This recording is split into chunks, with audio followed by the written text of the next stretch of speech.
I'm going to reopen. Yep, we should be going live. As soon as you see that turn green. There you go. All right. Hello, everyone. And again, welcome to podcast number 126. I'm your host, Terry Miller, the Disc Golf Guy. And I've got Johnny V here. And officially the roughest start probably to any of our podcasts. A few technical difficulties. I'm going to go ahead and say usually Johnny's just being a little slow and lazy when we get started a minute or two late. Tonight, I watched his PC officially crash. We went as far as a hard boot or two, and then even once it got back up and running, it just crashed right again on us. And this is something completely new to us, and thankfully the brilliant Johnny V had a backup laptop ready to go, and so we're going to recreate a few things. He's going to work on some of that as I'm going to try and get us up to speed. So thank you for your patience. Of course, on one of our biggest podcast projected nights maybe of all time, there's nothing like a few technical difficulties. We're going to move past them, though. We are glad that you guys could be here tonight. Please share the link. Let everyone know that you're on. Hopefully we're going to stay up and running for you and be able to give you all the action that we've got. And I'm going to preview a little bit of that. We're going to open here just in a few minutes. We're going to bring on our PDGA board president in Rebecca Hall Duffy. And she's not necessarily speaking from a PDGA perspective tonight. She put together a contest of sorts, an essay contest. We'll let her describe it in full detail again, but she put that out, I'd say a few weeks ago, maybe a month ago or so, to let everyone know that if someone's could put together this essay for her, her and a few other people would take a look at it and judge it, and then she's essentially giving away free money.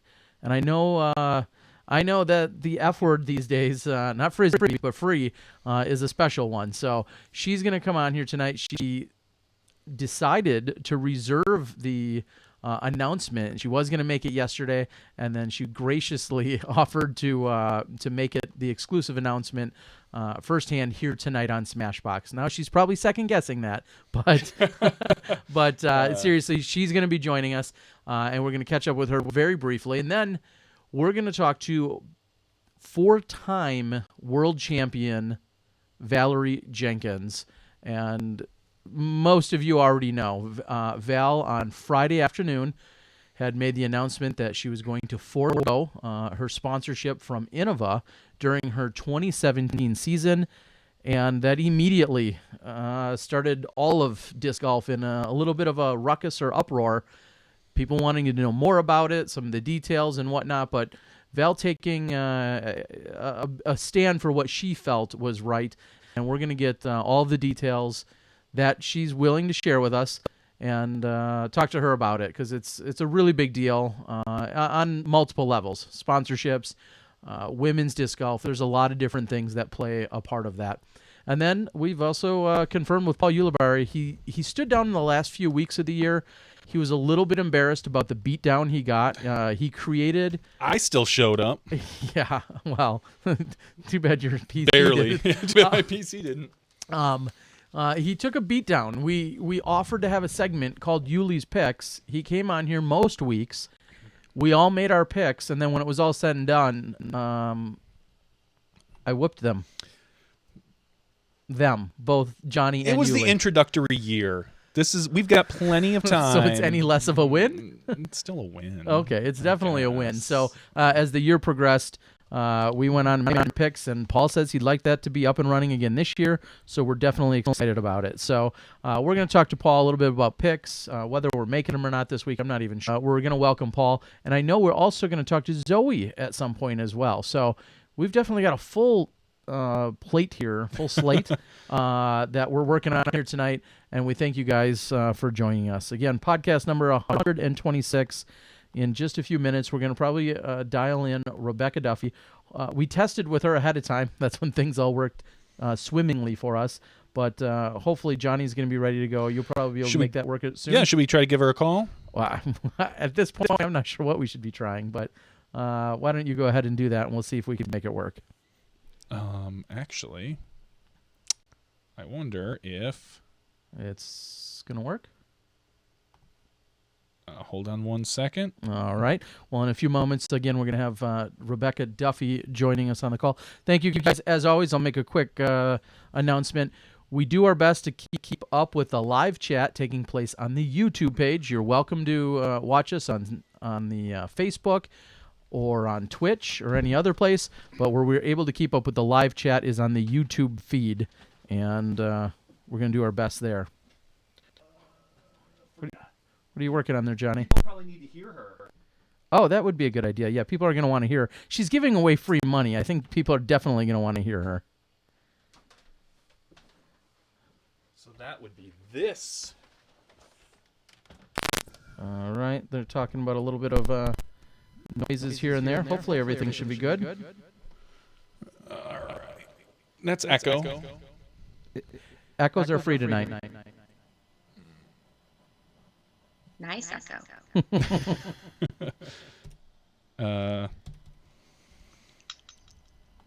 All right. Give us just a few moments here. So all right. Do you guys hear the echo now? I don't hear it. Do you? No, I. All right. Let's see here. If we can. Let's see if we can just do this. This is going to require a lot of post-editing, Terry. So for now, let's welcome Rebecca. Rebecca Hall Duffy. How you doing tonight? I'm good. My Mountaineers beat #1 Baylor. Oh, okay. So let's get this straight. You're on the West Coast in Oregon, but you're talking about a team on the other side of the country? How's that work? Well, I was born and raised in West Virginia, graduated from West Virginia University, and West Virginia proud. Ah, okay. Well, that makes perfect sense then. So we're going to double check that we've got echo or that we've got everything taken care of. Apparently, America Online. We need a confirmation from our viewers because we can't necessarily hear it. As to okay, no more echo. It sounds like everything should be good to go. Everyone is saying things are better. So echo is gone. All right, echo, 1, 2. All right, sorry. So Rebecca Duffy, let's get a real quick recap as to what this contest was.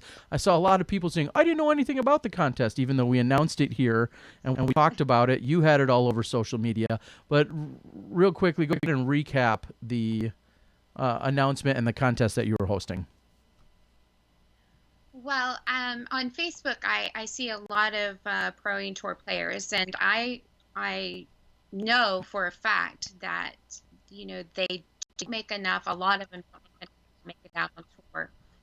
There's a lot of expenses. It's not only the entry fees, it's also their travel expenses, gas or flights, places to stay, food, and everything else they need on tour. So I sold a couple of my bows. A couple of your bows? Is that correct? Like your Bose speakers? Well, no. My bows that I shoot for archery, I have extra ones, and so I wanted to do something nice, and it is for touring pros. The contest was based.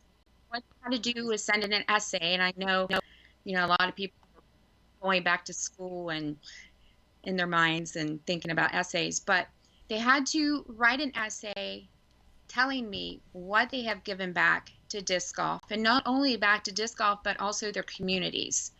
And I was really surprised that I only received 9 submissions. Is it too late? I can't submit anymore? Only 9 entries. That's kind of surprising because we have dozens of people who are aspiring to be touring pros or are already on the tour. So and I know we have more than 9 people that could use help. So I'm a little bit surprised by that. Were you surprised? I was very surprised. I was expecting my inbox to be full and that I would be looking at essays for days. The essays that I did receive were all very well written, touched my heartstrings on a lot, made it very difficult for me to pick the winner. So I I created a team of some of my friends that do not play disc golf, do not hardly know anything about disc golf besides of what they hear from me, which is constant, but they don't play. And they don't know any of the pro players. So I let them read the essays and let them help me narrow it down to a top 5 out of the 9, and then I narrowed it down to 3, and then had them pick who would they pick if they had to pick one. My choice, but this choice is mine and mine alone. It's my money. I can allocate it to where I want. This is what I wanted to do. So you threw all the applications out and you said, let's support disc golf media. I assume she threw it. She threw all the applications, took her bow, and whichever one she shot was the one she picked. So after reading all the essays, and it came down to actually today was when I made my final decisions. But I also made another decision that I will talk about after. That Zoe Andike, love that girl, Zotron. She was at the beginning of my disc golf career. And I was talking to her earlier, and I told her, I said, I didn't pick you as the winner, but I picked her as I am actually sponsoring her and helping her with some of her tour this year. And I told her she had to wear all RHD stuff and that, and that we would brand a disc. But she wrote a beautiful essay. I just have to say, she's got some things in the works, and I think she's going to tell you guys about them later. But she's an educator. She's involving youth, and I just can't say enough good things about Zotron. My Zoe, I just love that girl, and I just wanted to throw that out. And I told her, I said, I threw out your essay because this is what I want to do for you. So after I talked to Zoe, and I just told her this evening, I didn't want her to feel like her essay wasn't good enough, because it was. But after having the hardest time making a decision, and I know everybody's just waiting to hear the winner, but I want to explain something. When I can do something nice, and even though it's just giving money for a tour, I try to. But if I don't call your name this evening, I want you to know that I am reaching out to you because I do want to help you in some way. We have a disc golf player that plays in Israel, and I think he just went dead. No, we're here. We're here. Keep going. All right. So we had a great disc golfer from Israel, and I just want to tell everyone that we are so lucky that we get to play disc golf in the United States, Canada, and part of Europe, not having to worry about violence happening around us, like this boy in Israel has to deal with. So I'm going to reach out to him, and I'm going to help him in some way because he wrote a beautiful essay and his dad built courses in Israel. So again, if I do not call your name, I will be reaching out to you because I do want to help. Because I only had 9 submissions. I can help in some way, whether it be with grants or sponsorship when I have a little bit of extra money to throw away. But I'm going to start off by saying I decided I'm not only going to give first place, and first place will still be the $800, but I am giving the second place. That'll be $400. And I also am giving a third place, which will be $200. Who are we talking to? Rebecca Duffy or Oprah? What's going on here? She's just throwing money around. Well, that's awfully. You get a sponsor. Yeah, I guess. You get a sponsorship, and you get a sponsorship. All right. Well, that's very sounds very generous of you, and I guess it even more so drives home the point that if someone is on the fence on this, they certainly should have jumped on it. But go on. And so I think, essentially, I don't want to be Steve Harvey here, but I think you have a second runner-up. Then is I think how we would name your third place person. Yeah. Yes, the third place person, which is second runner-up, is oh my goodness, I have to look at my notes. Oh, it's Chris Clemens. Chris Clemens? Chris Clemens is my third place winner, and he wins $200. My first runner up, and she is amazing, and I want to help her more in the future, and that is Miss Erin Oakley. Erin, not Yep. Not Eric. Erin. Erin. And she wrote a beautiful essay, and if people don't know Erin, she runs the Disc Golf Girls Gone Wild, and she's for women's sports, and not only for women's sports, but for her community and disc golf in general. My first place, this person touched my heart. He told me his whole, and I just gave it away. That's a he. He told me his life story in disc golf,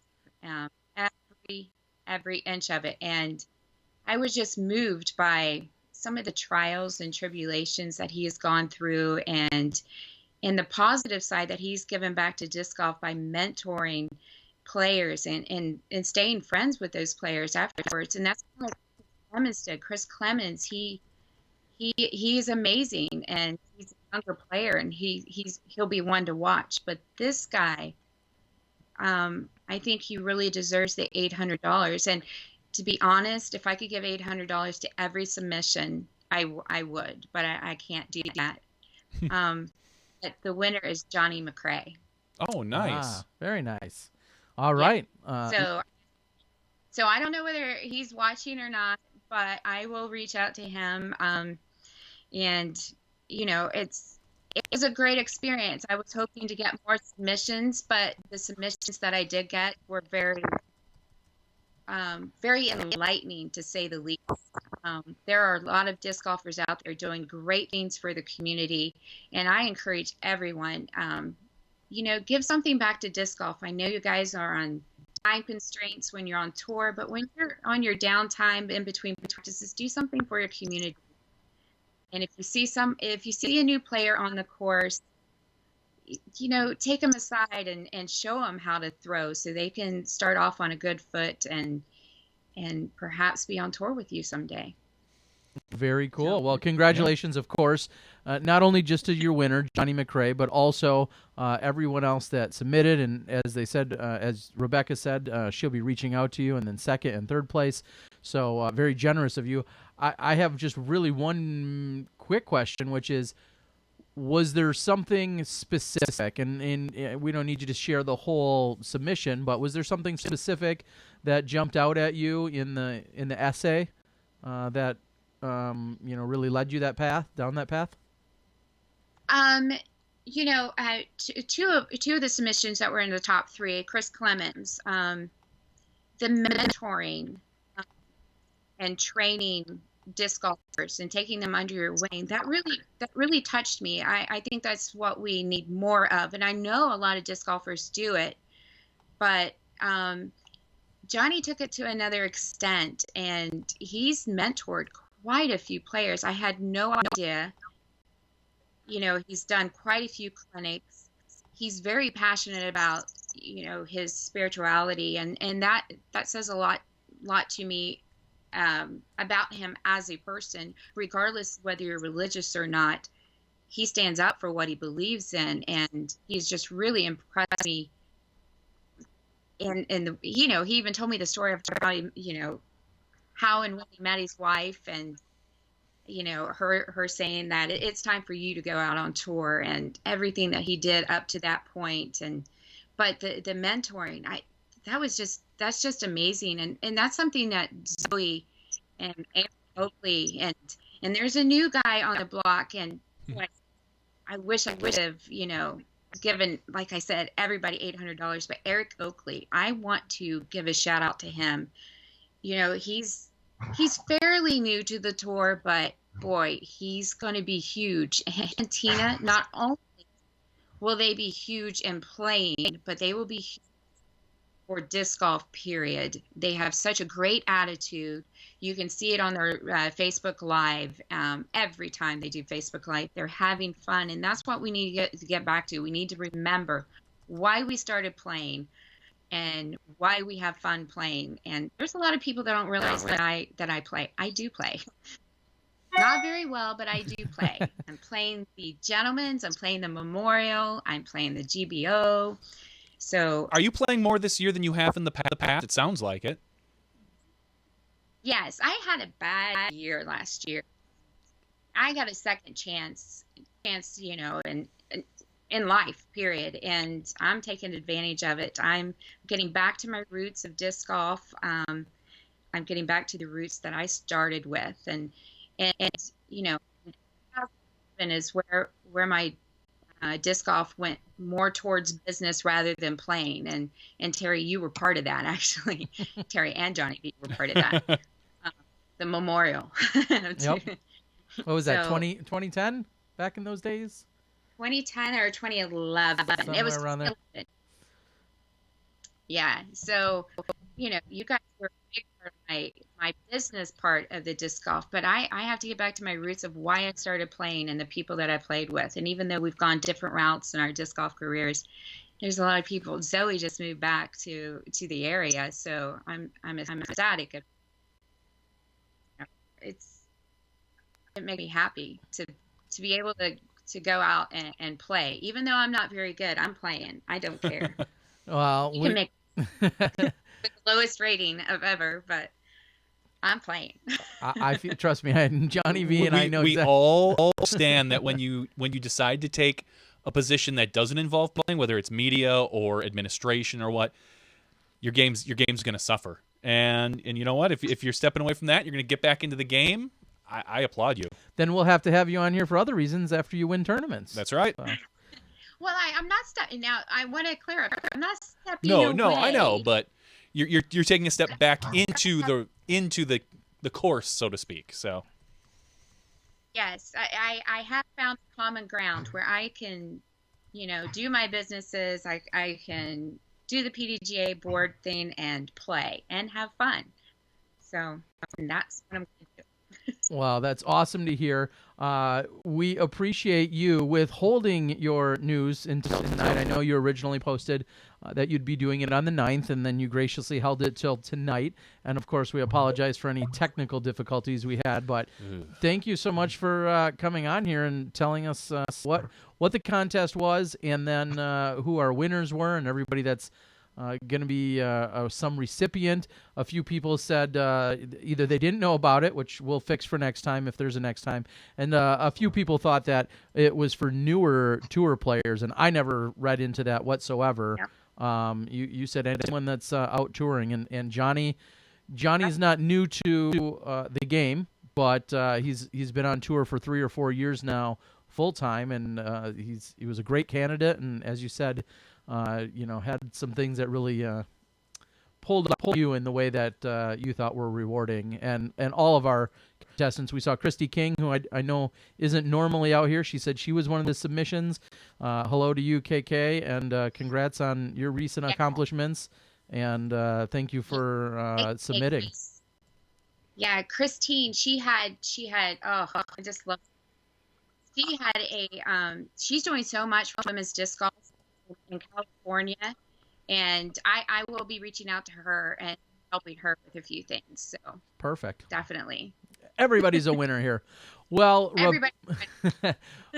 all right, Rebecca, we're gonna get loose. We do appreciate again you joining us tonight. Thank you for your patience and again working with us here to get the message delivered. I see we've had a number of people that have chimed in, and I think the excitement and the news is going to spread very quickly now that we've released it here. And thank you so much. Of course, they want to know, is this going to be an annual thing, or is this going to be just kind of a random when you can do it thing?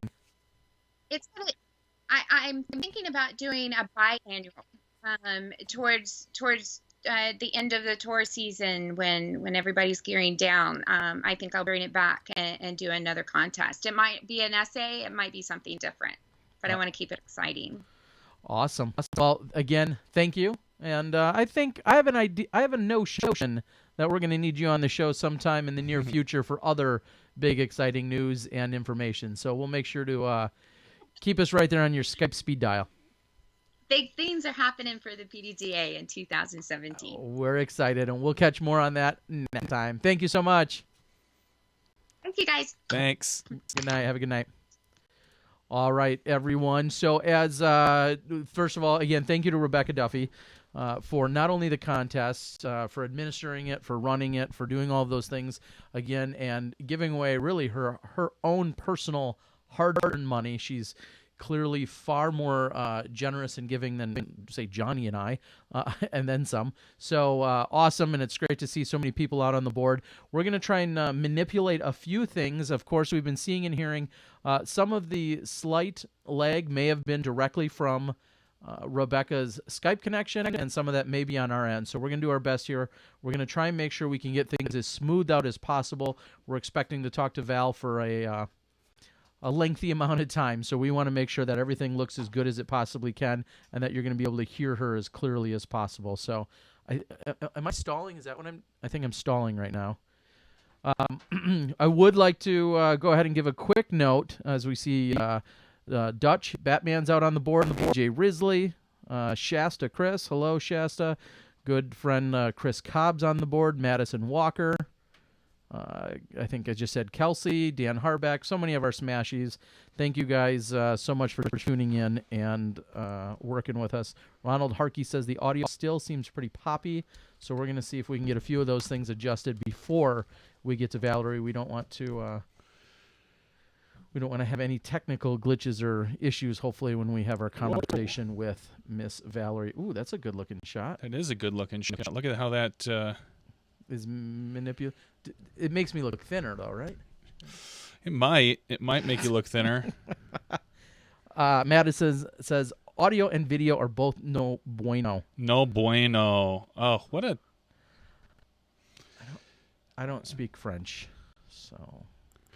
All right, let's do this. Possible reset on the stream itself or anything? That would that screw things up there, Johnny? I don't think so. Madison says I look shorter. I've been stretching a lot at the gym. I'm going to get taller. Have you? One way. Yeah, I have. I actually sat on a machine the other day that does nothing but stretch you. You literally lie down in it, I think, and you pull this lever, and it takes your body upwards. I got way past 90 degrees to like 106 degrees or something. It was pretty crazy. Feels like there's a grounding loop, our pal Jeff says. Things are getting a little better. A grounding loop? That feels like a grounding loop, Jeff says. And Jeff's a pretty smart individual. Yes, he is. And you have to understand, I did kind of just throw this setup together. This backup setup? This backup setup. Back it up. I wonder if... Is it the internet connection? It certainly should not be. It shouldn't be. We're connected up. And we have a strong signal there. Let's see. Clemson Tigers. Yeah, apparently there was a big football game last night. There was a big... The TVs told me. Actually, the Facebooks told me. I was not paying attention to the football game, but it was apparently a pretty big deal. Rolling Tide? No? The Tide got rolled? I don't know. I don't know how they say that. Something. Audio sounds like blah, blah, blah. And we'll have to get together... Vegas, here she comes for Madison. That sounds a little scary. Internet doesn't pop, as far as I know, Seti says. Make sure all the connections are in the right way. They are. They're plugged in nice and tight. Get it right. Get it tight. I could just bust out old school hip hop. I know you could. Blurps and lyrics. I trust me. I know you can. Carver says audio is not that bad. So again, please bear with us. And one of the good things is that... The crash box invitation. That's a good one, Ronald. That is a good one, Ronald. We will have this. We are recording it locally, so hopefully any audio is not coming... It's not the word... That's the worst... It's not the worst thing ever. Okay. Oh, thanks. That's what we're going for. As our pal Gary O says, Smashbox. We show up. Sometimes not our equipment doesn't necessarily do that. Right. So anything on an audio perspective that you think a reset, a reboot, a close and reopen, none of that will... I don't believe so. Okay.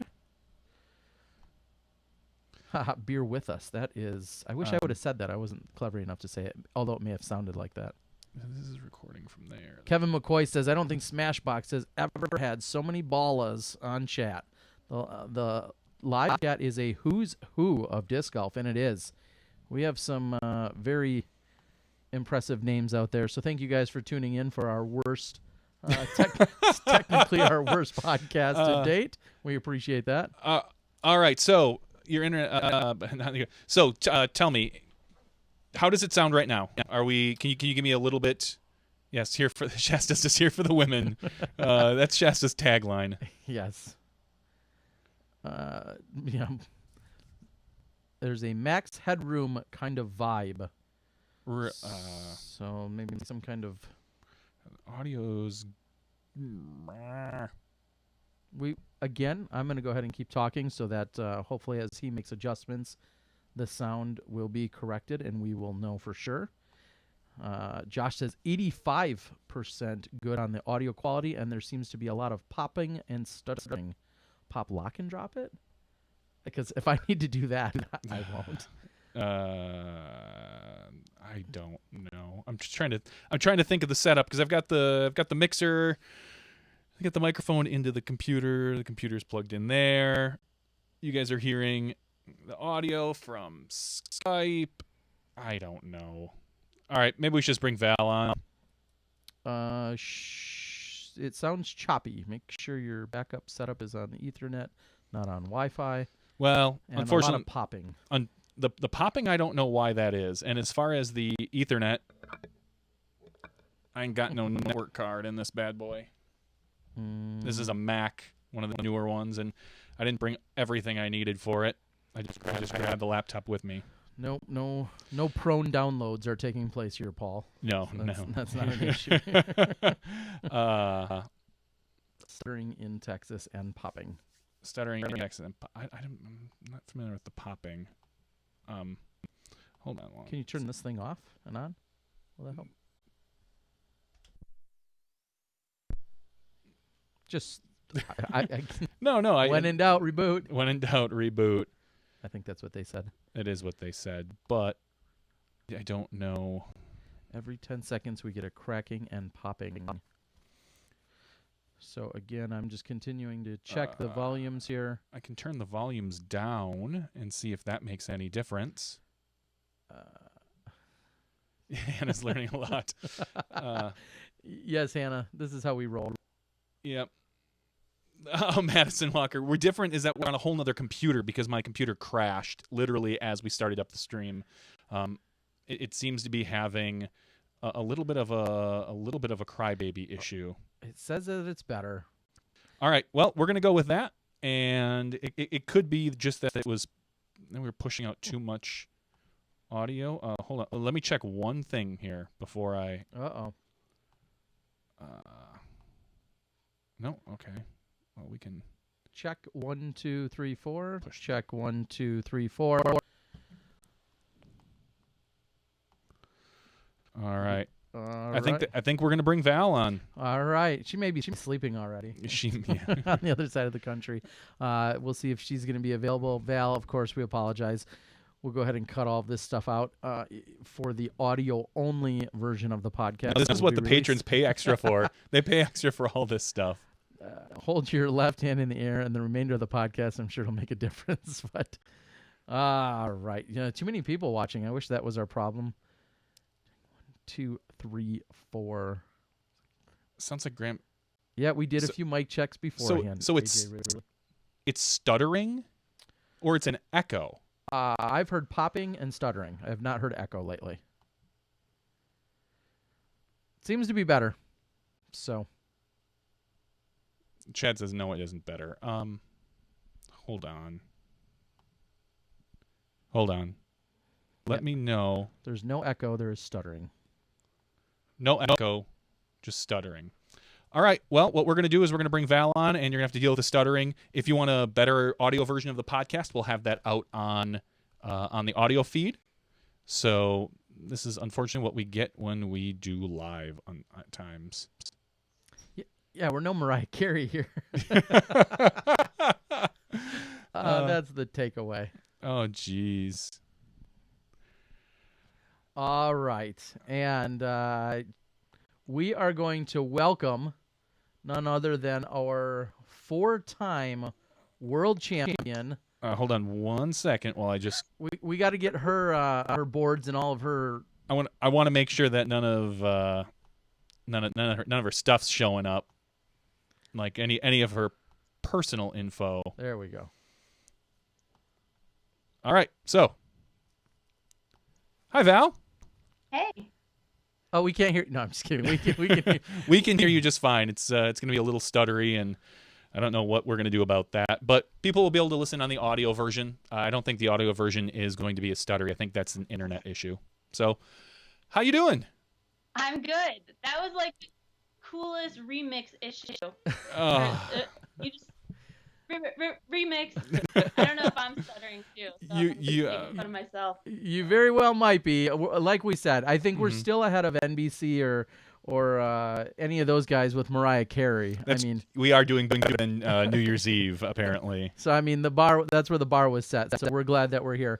Of course, welcome to the show, Val. We're sorry about all the any technical issues here, but wow, you've got a lot of things going on these days, don't you?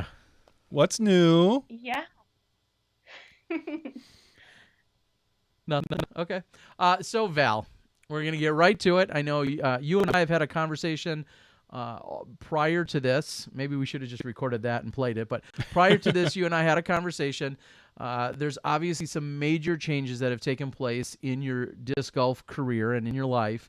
And you announced on late Friday, as if you were hiding it almost. That's when they put. Yeah, that's when people they put things out. You announced Friday that after all these years, I believe it was 16, with being sponsored by Innova Champion Disc, that you're going to forego a sponsorship from them here in the 2017 season, and presumably indefinitely. Was that a good? Yeah. Okay. I mean, after this year, announcing that I was leaving them and not really anything happening. I mean, they kind of said it for themselves as well. So we parted ways, and so I'm fresh start, like I said, 2017. Looking forward to it. And I'm almost speechless because there's so many questions, of course, and we have to start with other people's speculation, whether it was ours or not. Just lots of speculation. In the article, you had referenced numerous things that you feel like you weren't awarded because you were female, and you just feel like you haven't been treated fairly or equally throughout a number of these years, and you said that you've given them ample time to rectify some of those things or address them, and for you it didn't feel like they did that. So was there a straw that broke the camel's back? Was there something in particular that was, in your opinion, unforgivable or just too egregious or too important or too much of an elephant in the room, whatever it might be? Was there something like that for you? I think it's just a collaboration of all these years. It wasn't specifically one thing, but I think after all these years have built up, having worked so hard for other parts of my contract to kind of put a Band-Aid over the things that they have. I gotta be so staticky and choppy, but I'm going with it. So after all those years fighting for what I thought would work in a contract, soon, I got my contract again in 2016, and certain things were taken off of that. So things that I had worked hard to get them, to agree with me on, taken away. And I mean, things that I do, making big announcements, I think about, I take my time, I think about what I'm going to say, and I don't make them, rashly. I don't make them quickly, especially with a sponsor that I've been with for so long. So it took me a long time, clearly sponsored by him for 12 years. There were a lot of years that were rough in there, but it took me up to this point to finally speak up.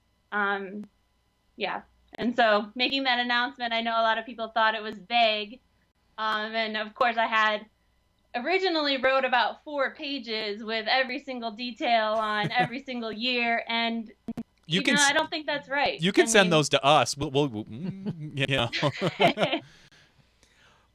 So and I written it all out, and I reworded it so many ways, and I think I got my message across. I didn't want to hide anything because I think a light needs to be shown on this issue, especially not just in Innova, in all sorts of aspects of this, and different companies as well. How emotional was it for you? Well, I gotta say, this year was the most proud, and I was pretty confident in posting it, but it was tough because I wasn't sure what the feedback was going to be, and should have done it sooner. That's my only regret. Okay. I mean, the outpouring amount of support has just been incredibly overwhelming. Since announcing on Friday, I got so many messages, so many comments. I was talking with Terry saying, I stayed within my own bubble with my own comments, what people post on my page. I don't want to go spread myself too far out there and read about, whatever other people think, because there's plenty of thoughts. I made the right decision. There's plenty of thoughts out there. They're not too hard to find. Yeah. One of the things that you had told me, and as you were saying, it was originally a much longer explanation. You said that you took upwards of a week to assemble this. If there's one thing that you're talented in a lot of ways, but you're very diplomatic also in a lot of different ways. What was it about crafting that together in deciding what to include and what not to include? Because everyone, including our people on the board this very moment, are trying to dissect every word that you did give us. So what was it when you were crafting that about, okay, here's where I'm drawing the line on what needs to be said right now and what doesn't? It's hard to say. I mean, it did take me a week to write that. And yeah, I didn't think it was right, and I don't think it's right for players to come out and say every bit of their contract. That I think that's between the player and their sponsor. And so, I like to keep that personal, but there are, that's why I created, all these statements, but I wanted to pinpoint those statements without being too specific, I guess. There's a question on the board. You notified Innova about this at the beginning of the year. Is there anything they could have done during the year that would have swayed you or changed your mind, or did you have your heart set on this from the beginning? They absolutely could have changed my mind, and I would have hoped that they would have done something. And I said it to Ultiworld. I think I said it to Terry on the phone. I think the only thing that changed was that I won Worlds. Mm-hmm. And so they did follow through with things that were written in the contract upon me winning my 4th world title. And, at that point, when nothing else changed, and there's kind of a bittersweet moment with getting the Starfire as well. Mm-hmm. I was done. I was taking what was in my contract, things that I had deserved that year, still a sponsored player, in the eyes of everybody else besides me and Innova maybe. But yeah, nothing else was done. So by the end of the year, I didn't see that they exceeded, what I had hoped. You think they would have done a little more. I'm going to ask a leading question here.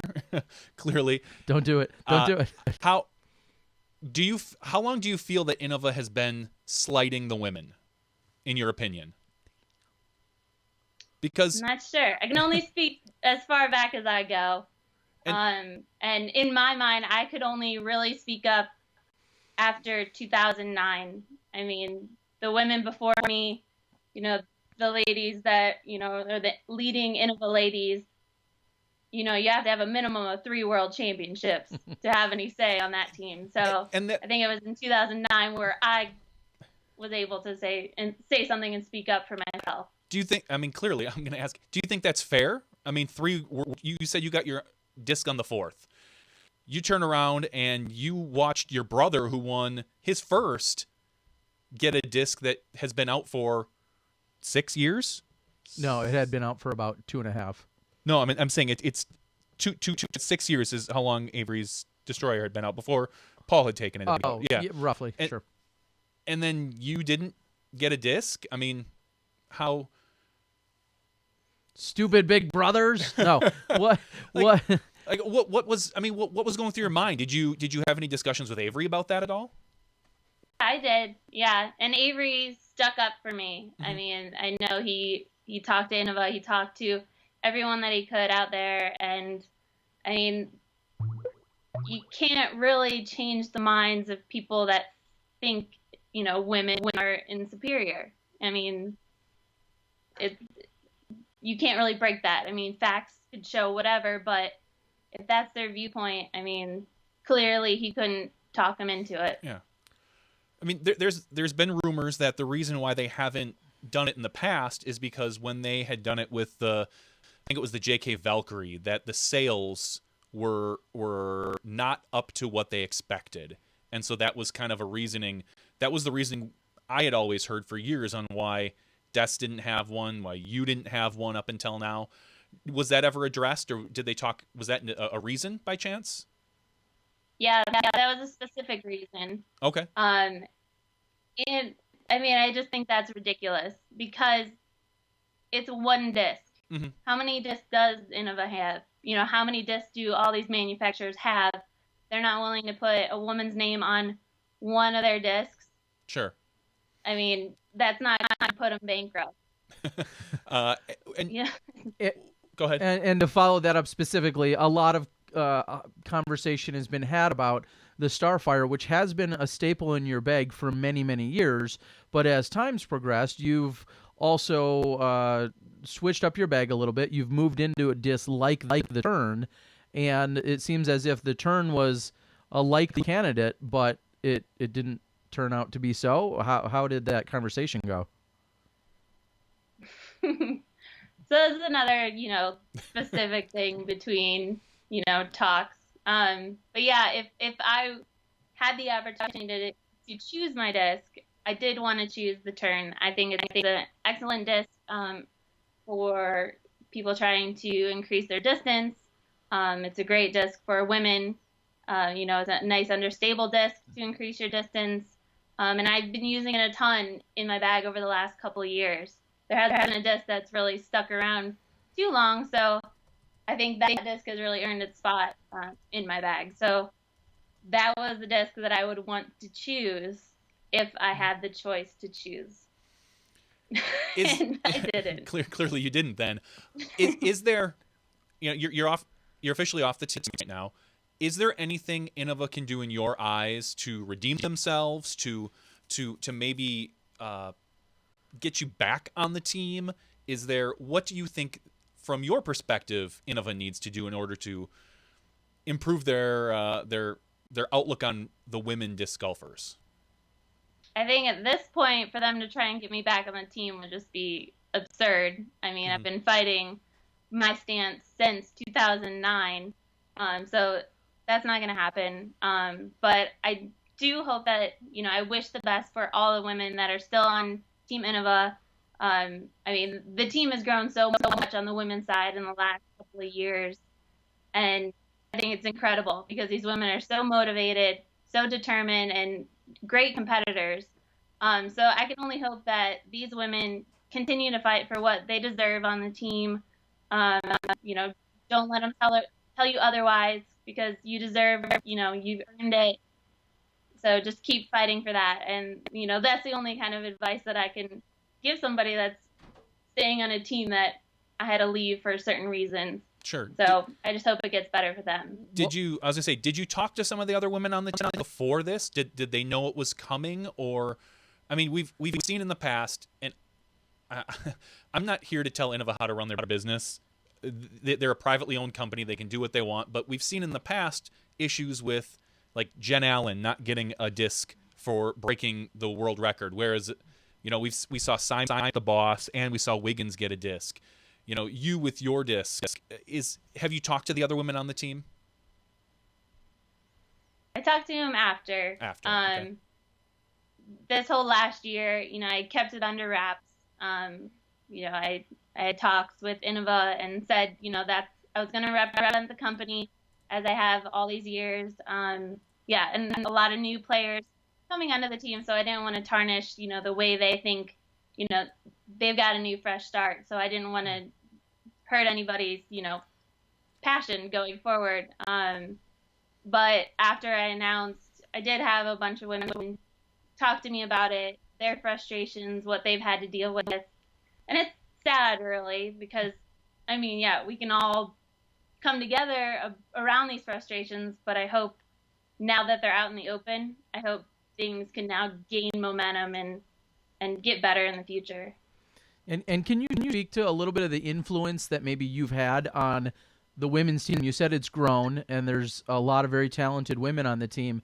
Has some of that been, do you feel like, part of your influence, or was it just no-brainer as these women came about that Innova went out and approached them, or what was kind of your interaction and input on that? I don't know. I don't think I had too much input on that. I think these women spoke for themselves through competitions and different tournaments.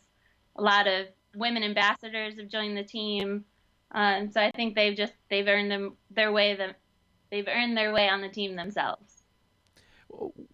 Some of the conversation that I think I've had with other pros that have left other manufacturers, just generically speaking, is they felt like their voice wasn't heard or maybe respected, or they weren't being listened to. Did you feel like you had any, besides things that applied to you directly, do you feel like that was maybe the case for you as well? I think in all things, for me directly, weren't listened to in regards to player contract. They were helpful in supporting tournaments. They were a huge supporter of the women's global event, which, that says a lot to support women's disc golf. But yeah, for me personally, it's just the player contracts, player communication. It didn't make me happy all these years. And so in the end, that comes down to. Well, and we'll go back just a little bit. There, obviously, when there's conversation around players being awarded a disc, and that seems to be something that Innova has been relatively consistent with for all these years. Usually in the Open champion of a year, if they're sponsored by Innova, by that next year, they're awarded some kind of signature series disc. Climo obviously has a dozen or so, and then Paul Macbeth and your brother and Dave Felberg with the boss there. Des Redding, for many years, was also seemingly frustrated with the fact that she wasn't recognized, and like yourself, and even prior to you coming along, she had done just that, gained 1, 2, 3 world championships, and she's without a disc. And as others have pointed out, her husband, Yeti, who also listens along with Des here, Yeti is awarded his own putter for being a putting champion at one of the extra games, we'll say. Yeah, a multiply. He's like, what, a 40 time? Yeah, something like that. But very early on, he was awarded the Yeti Pro AVR, a signature series disc, in which he profits from. Is that all part of this? And you've known this for a really long time. What were your conversations like with her for all these years? Yeah, it's weird. Yeah, we never really got into specifics. I think it was a year by year thing when we, talked about frustrations that were going on at that time. But I do remember standing on the first tee at Ledgestone, so the tournament immediately following Worlds, and she goes, "Are they giving you a disc yet? I hope so." And so it was like the first time that we had ever really talked about it out loud to each other. And, I assured her that it was going to happen. I was like, yep, things are changing this year. Because in the back of my mind, I knew the truth. I knew it was going to happen. But yeah, again, didn't want to bash the company. It was still my sponsor. But yeah, a little too late. And as you said, with the potential of a Starfire versus maybe a more popular model, you were ultimately awarded a disc, but it sounds like it wasn't really the disc of your ultimate choosing.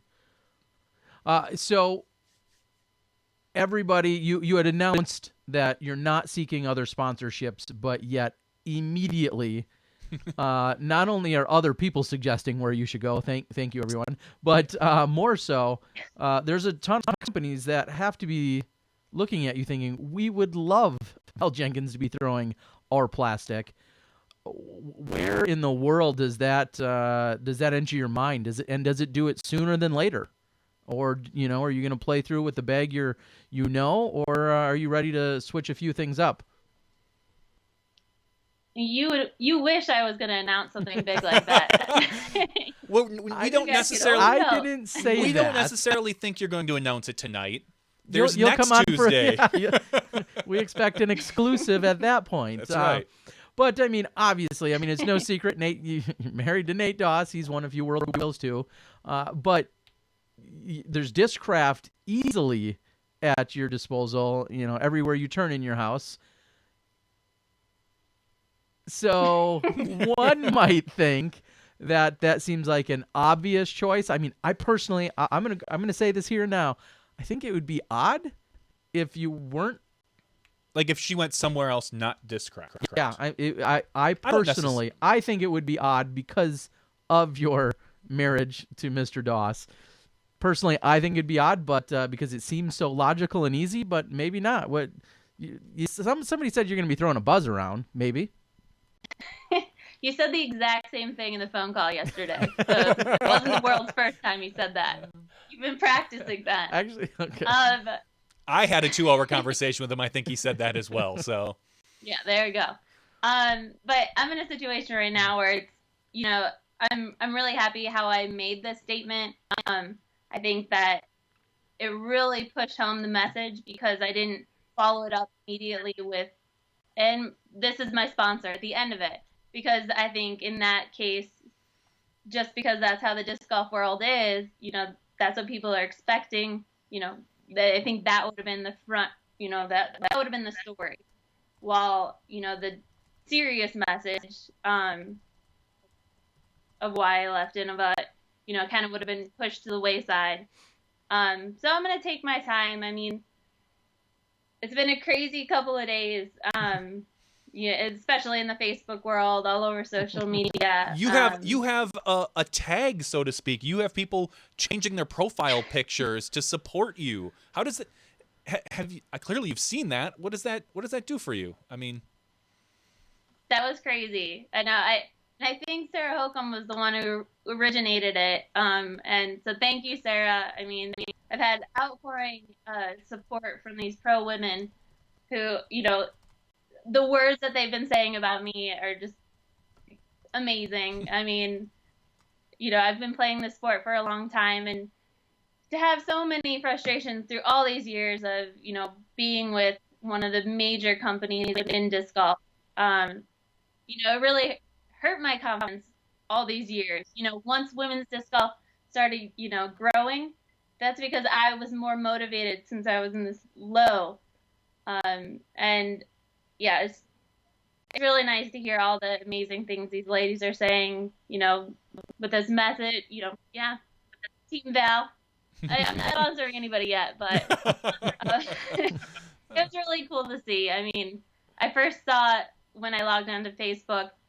My mom's Facebook profile picture just changed, so it was like the biggest one on my wall. And then I saw like my chat board was just full of pictures of me, and I couldn't feel more supported by the disc golf community, and I really, really appreciate it. All the messages, all the comments, it's been amazing.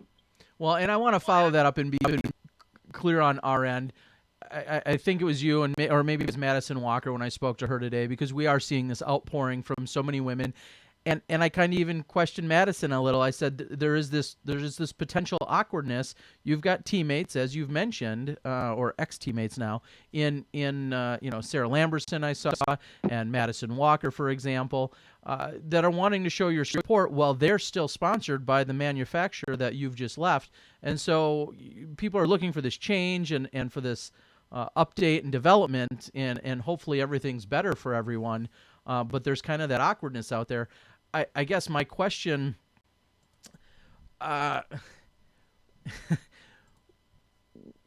what do you think will change? What do you think the women can do that are still on the team? What is it that they can do? I know you said they can keep pushing and keep striving. Is there anything specific? I mean, because it's a real odd thing to say, well, we're going to boycott, or we're not, or we're going to forego our sponsorship. And I don't think that's what you're calling for, is everyone else to stand up and do exactly as you've done.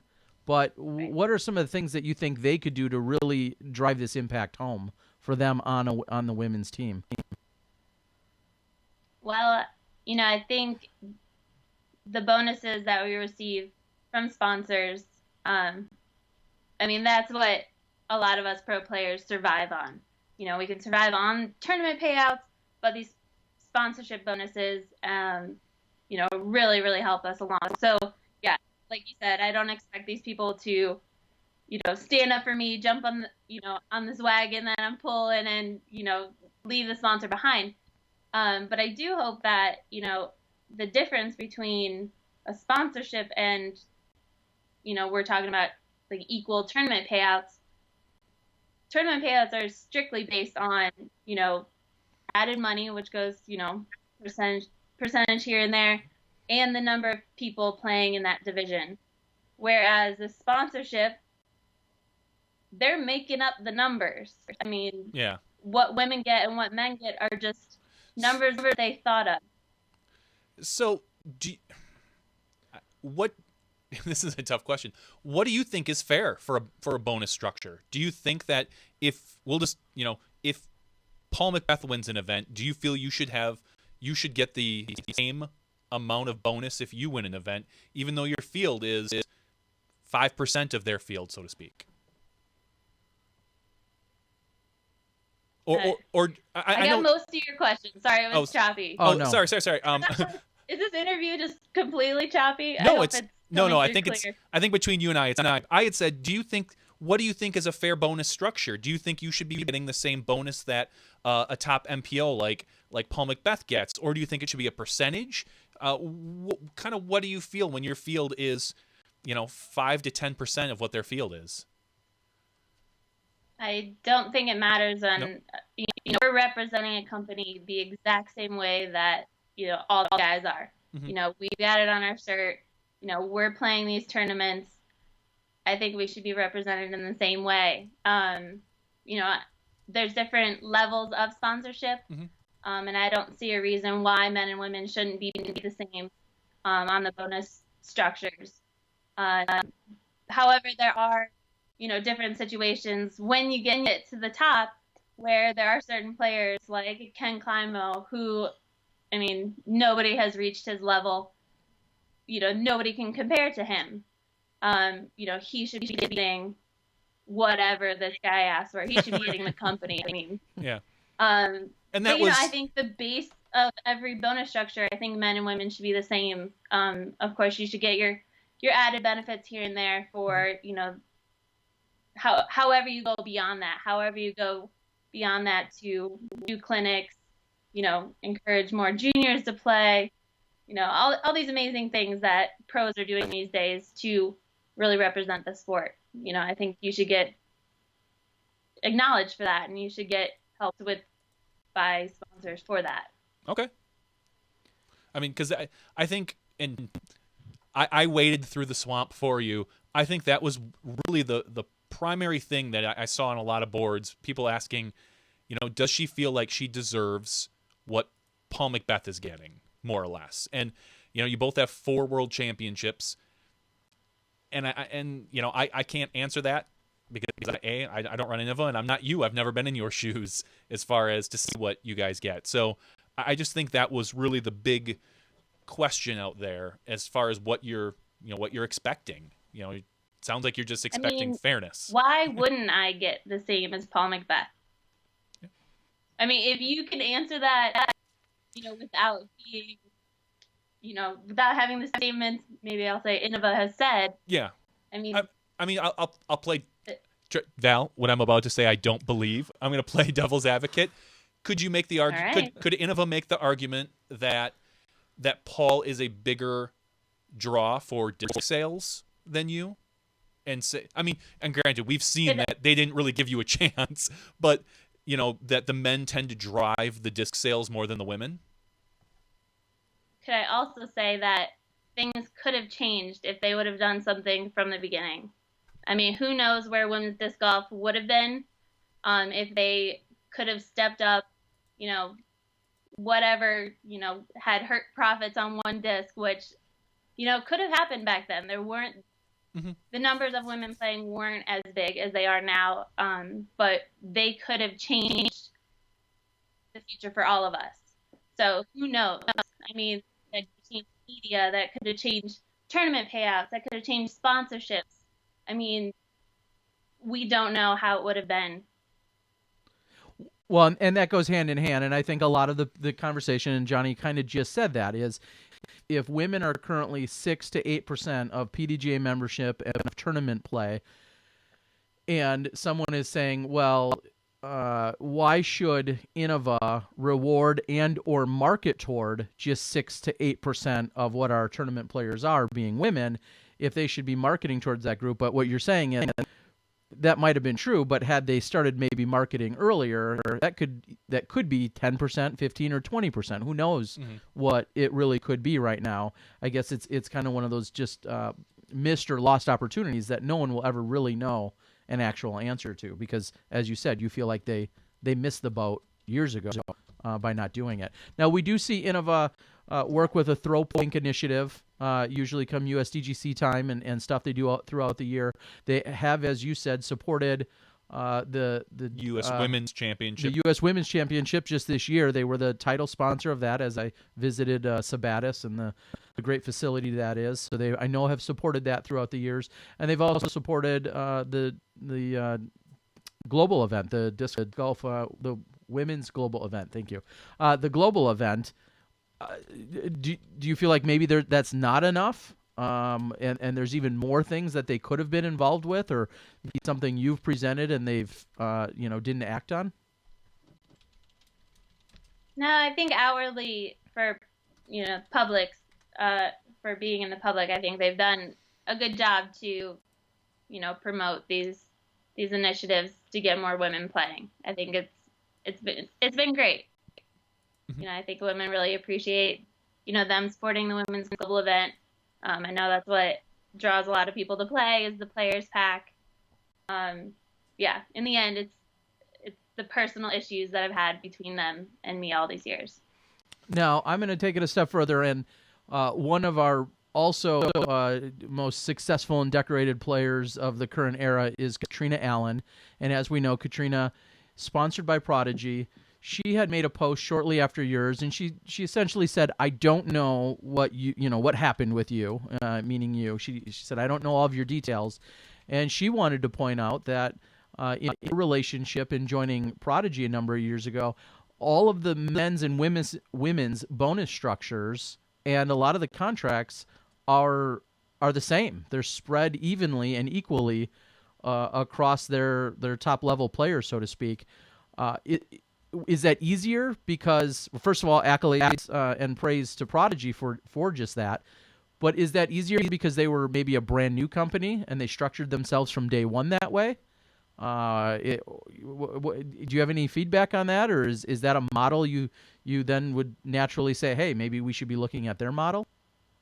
Well, I heard specifically of the numbers that they were paid, and I know it was, a flat number that they were given as their, let's say, salary for the year. And I think that's great. I think it was great that it was across the board. That's promised cash that you'll have, but I don't think it touched close to any sponsorship that you can get from any other, disc manufacturer. The bonus structure, you can earn so much more money than these people, than Prodigy was getting paid. They had no entry fees paid for, I don't believe. So right away, your salary is gone in entry fees. Now you have to earn it back on tournament payouts with no bonus structure. So Apples I and think oranges. it's a good base, but I don't think the players got enough. Okay, and one of my biggest points in the discussion that unfolded on Friday afternoon, and I wasn't trying to be argumentative with anyone. Kat Really? Yeah, believe it or not. Katrina had posted it on her wall, and then she brought it to my wall. She had copied and pasted her input, which I thought was great and on point for what she was trying to get across, and I totally appreciate her doing that. But that was ultimately my response to anyone is when we're talking one company to the next, it's not apples to apples. Innova has had this long-standing tradition of doing this with Open Men and so on and so forth. But getting a disc, and no disrespect to anyone, but getting a signature disc at Prodigy, we'll say, was likely not as profitable as getting a signature disc at Innova. Depending on the disc, yeah. Depending on the disc, and that's just sheer longevity in terms of the disc sales and the money that could be brought in. And we know that Paige Pierce was brought over to Team Dynamic Disc recently, and it sounds as if she's going to have at least one disc, maybe 3 or 4. Hint it, no. Maybe today on they did a live Facebook Live with Paige, and not only did she call you out, Val, to be on their team, but she actually showed her new stamp and everything. So it is and she even made it very clear to say it's not a tour series, it is a signature series. And she specifically laid that out and then said, "Hey, Val." So again, that means different things for different companies right now, though. Yes, very much so. As you said, some of the more popular discs are, we don't know their exact sales numbers, but I would think, just because I've been around the block, I would think a Turn may outsell a lot of other brands, discs right now. Oh, for sure. And so there's a different financial impact there. But as Johnny was saying, do you feel like that disc was so much more than just even the finances? Was it more about the accomplishment, the notoriety, the what it meant, even recognition? Maybe, even as much or more than the financial component? Oh yeah, absolutely.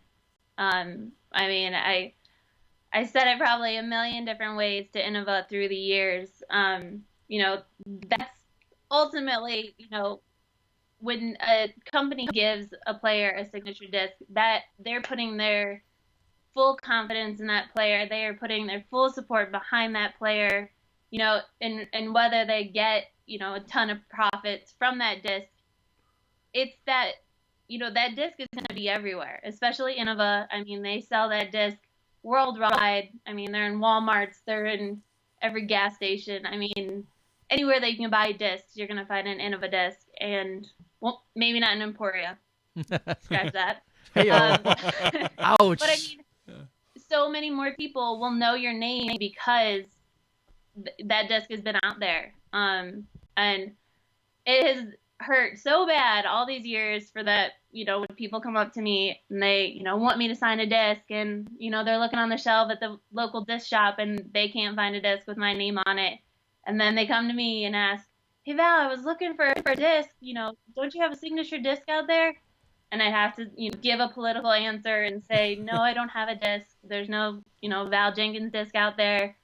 And yeah, every time I had to say it, it's like I was biting my tongue because, I mean, again, they were my sponsor. And, I couldn't talk bad about them, which speaks volumes to me representing a company that didn't really, promote me as I'd hope that they would. So it was tough. Maybe this is opportunistic of me because I'm that way.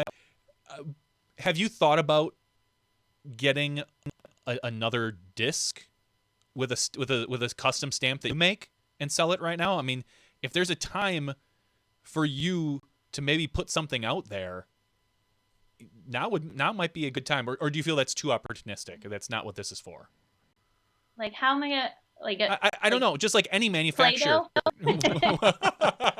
Well, all I'm If thinking you could is get like, Mattel to sponsor you, heck yeah. well, all I'm thinking is, right now there's so much support behind you, and if you were to have something, do you, and maybe you can or can't answer this, the Valarie Jenkins Starfires, are those still going to be for sale? I don't know. And if so, are you still going to get a portion of that even though you're not on the team anymore? I have no idea. Okay. I actually didn't even know how and where they were selling them when they were selling them. I haven't even touched one. I think I actually signed one. So I have no idea. So we'll see. But I do have a million discs behind me that people can buy on my website, Yep. ValarieJenkins.com. It'll help me clear these shelves. But all Nate's going to do is fill it with another thing for brewing beer. I mean, oh yeah, you should see the things he just recently bought. But see, so don't clear off too many of those shelves for him.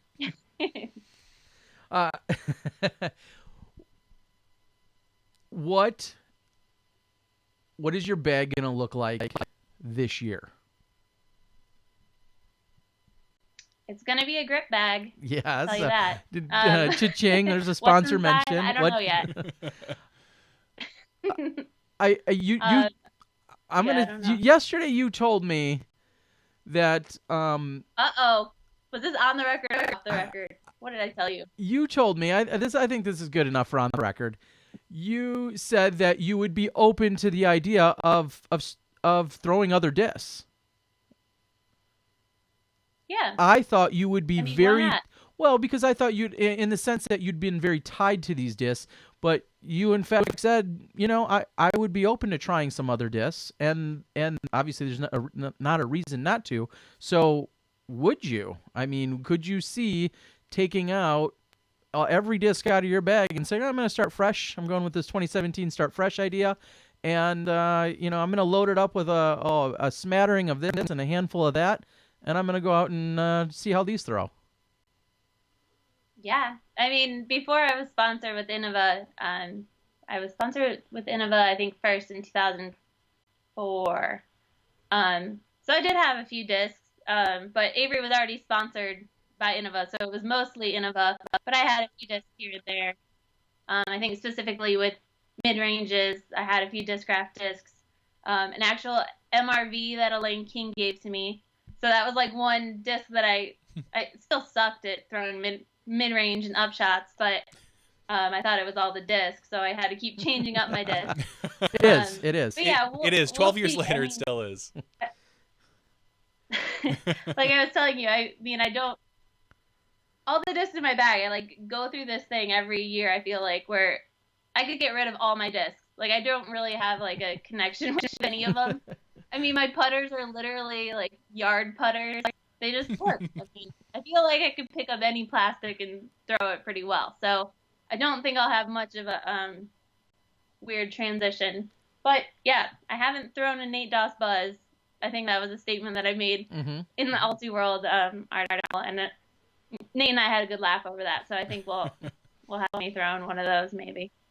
So you also told me, now we're going to break some big news here. I think this was a secret, but too bad. No, you also told me that you guys have, you just firmed up plans to, in fact, attend a memorial, which I think for a lot of people was an assumed given, but it really wasn't until the last 24 hours or so. Tell everyone the really exciting news about the memorial and what else comes along with that. Yeah, it's been weird actually. I mean, we're trying to figure out our path for creating our brewery. We just finished our GoFundMe campaign, which was incredibly successful. And so as we're, now we're into 2017, we've kind of been putting, a hold on disc golf for a little bit. And now it's we're trying to figure out our schedule. So it all happens to revolve around beer. So I think the biggest draw is that we're going to be doing a collaboration with a brewery by the name of Perch in Arizona. So in collaboration with a Sierra Nevada representative down there, Ben, who has been talking with Nate since last year. We had incredible talks with him, and he's such a motivated guy and just like a wealth of knowledge. He was able to connect us with Perch, and we'll be actually going there to the Scottsdale, Phoenix, Arizona area the second week of February to brew the beer. Awesome. So we'll be going down there, and it happens to be Arizona Beer Week. They're hoping to get a couple of the local news crews out there to film us brewing with this brewery, talk about disc golf, promote the tournament, and we'll see where it goes from there. So it's another thing where disc golf is constantly going to keep pulling us back. And I mean, having opportunities like this, you can't pass it up. And for us, with disc golf, promote the tournament even more, and of course, to help us, grow as brewers. I think that's incredibly important to take these situations when you can. It sounds like a perfect fit. And, of course, you guys have done the 2 previous collaborations at the Green Mountain Championships along with Fiddlehead. And so this will be ultimately your third? Will this be a disc golf beer as well? And is it assumed that Discraft is going to be somehow supporting, thanks to the memorial and Bevel and everything else? Yeah, we haven't gotten into specifics, but this is our 4th collaboration, actually. We released a beer at Women's Nationals with Baxter Brewing Company. Okay. And so, this will be our 4th collaboration. And we actually have 2 or 3 more collaborations this year in the works, which we're really excited about as well. So that gets us going to a lot more tournaments than we initially planned for the year, but I don't know if it's a secret. But we're going to the Glass Blown also. What? I have to guess there's a main brewery in town. Is that going to have anything to do with it? I think, I think that one brewery in town, that one place that everybody eats at.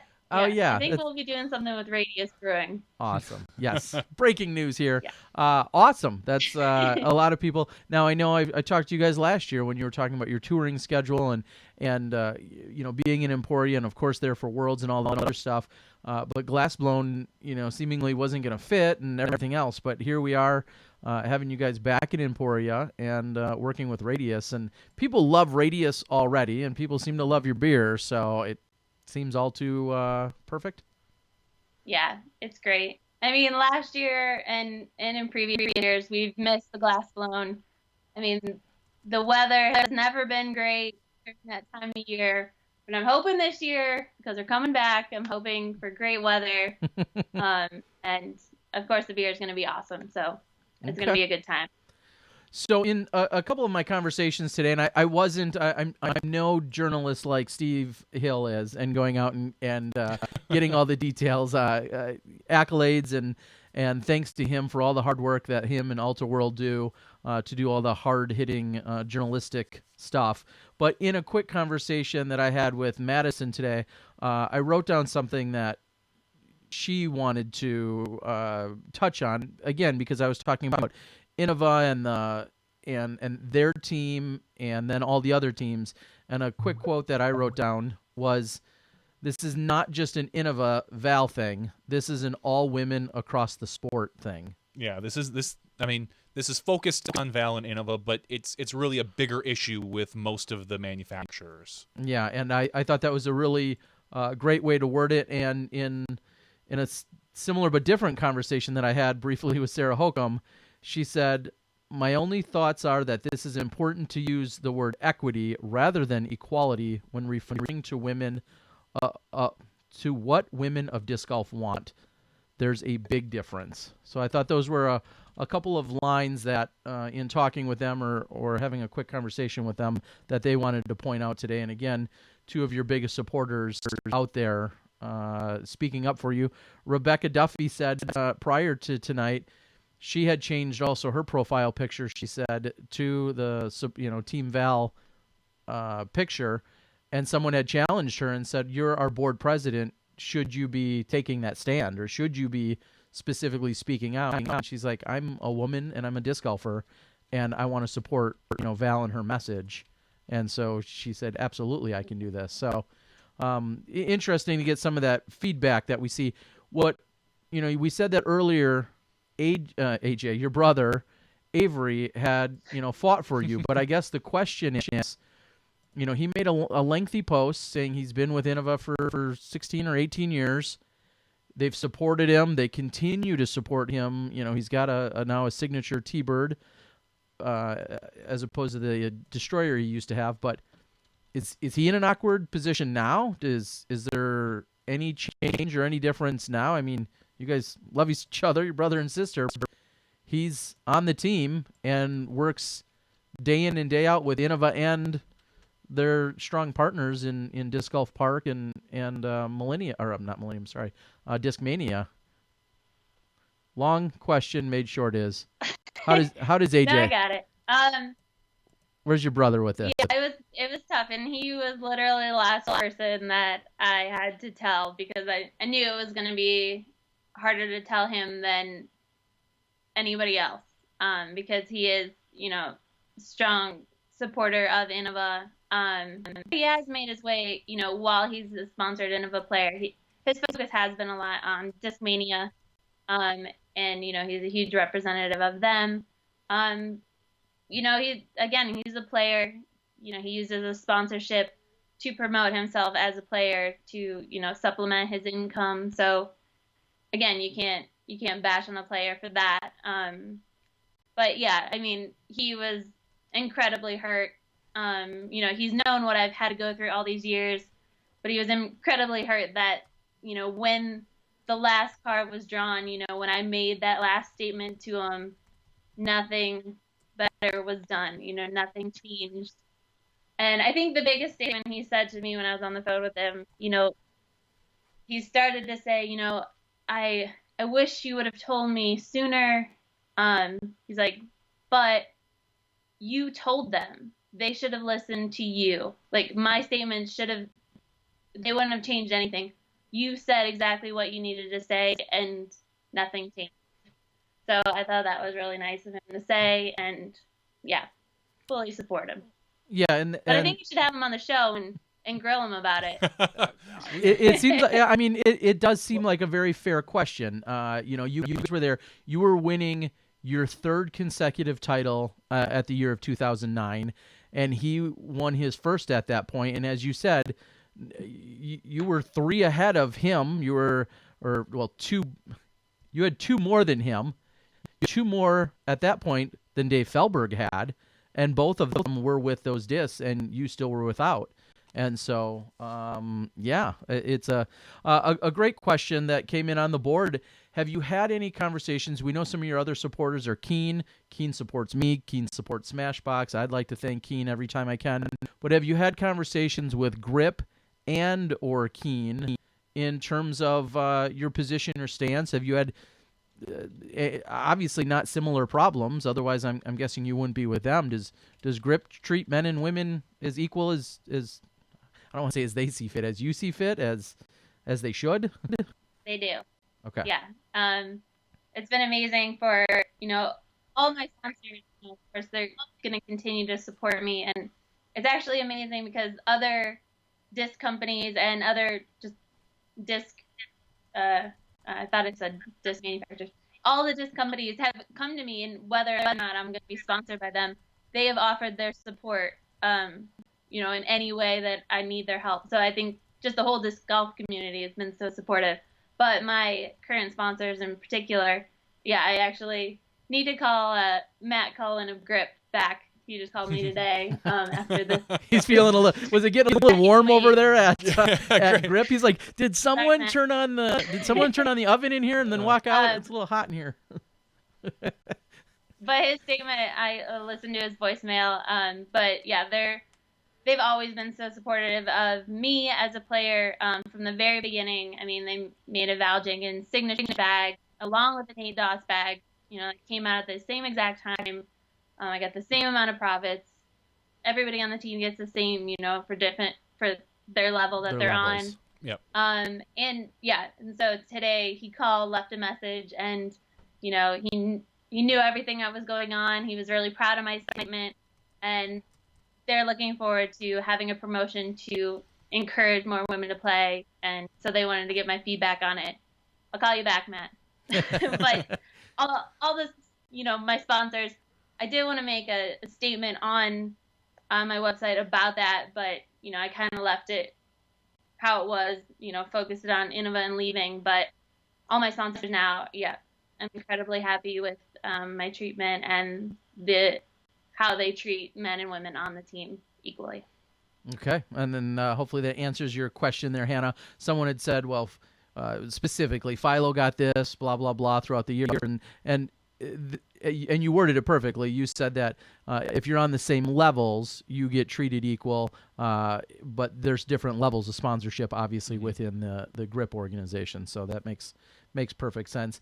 And one thing that I think stood out immediately is when you had your GRIP colors, you went with a blue bag, and not to sound all too sexist or stereotypical, but guys think of blue bags, and that was the color you wanted, and obviously that was your signature series bag.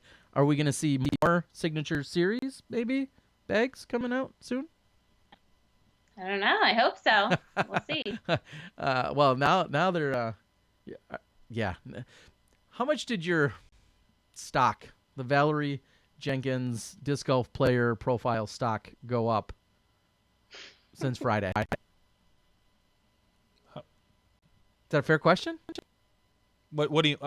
Everything. Like, you're clearly being sought after. We saw, as you said, Paige Pierce, call out and say, "Hey, we'd love to have you at Dynamic," and so on. She's only been there a week. What kind of pull does she have? You never know. I heard Paige is running the place. No, but I'm saying, and I know I asked you earlier but people coming after you, you're in a really good position. You just left after winning a world championships. You're in a pretty good position right now. Yeah. Okay. Yeah. It's a funny situation. I mean, it was actually really out of character of me all these years in my communication with Innova, and how I had to speak up for myself, and how I had to really be pronounced on, this is what I've done. I'm comparing myself to other players, all these emails, thousands of emails. I can't even tell you how many emails. But it's just it's a weird situation when it comes down to, figuring out what's next, I guess. Okay. That makes sense. Can you tell I lost my train of thought? No, it's okay. I do it all the time. Yeah, and it makes perfect sense, though, that there's a lot of unknowns, and you've had something so consistent, not all necessarily in your best interest, but you've had something so consistent for all these years. Yeah, okay. There's so many different places to take it. So I'm back on my train. Okay, go for it. But I think the thing that I wanted to point out was that I had to become this person who I'm not. And and you mentioned all these women that said all these amazing things. I think the thing that hit home with me the most was how they referred to my character and how I represent myself. Because to me, that's the most important thing. I think that's what has, besides my performances and all the things that I've won, I think that's what I'm most proud of on how I represent myself. And I think, it's really nice that those women have said all those nice things.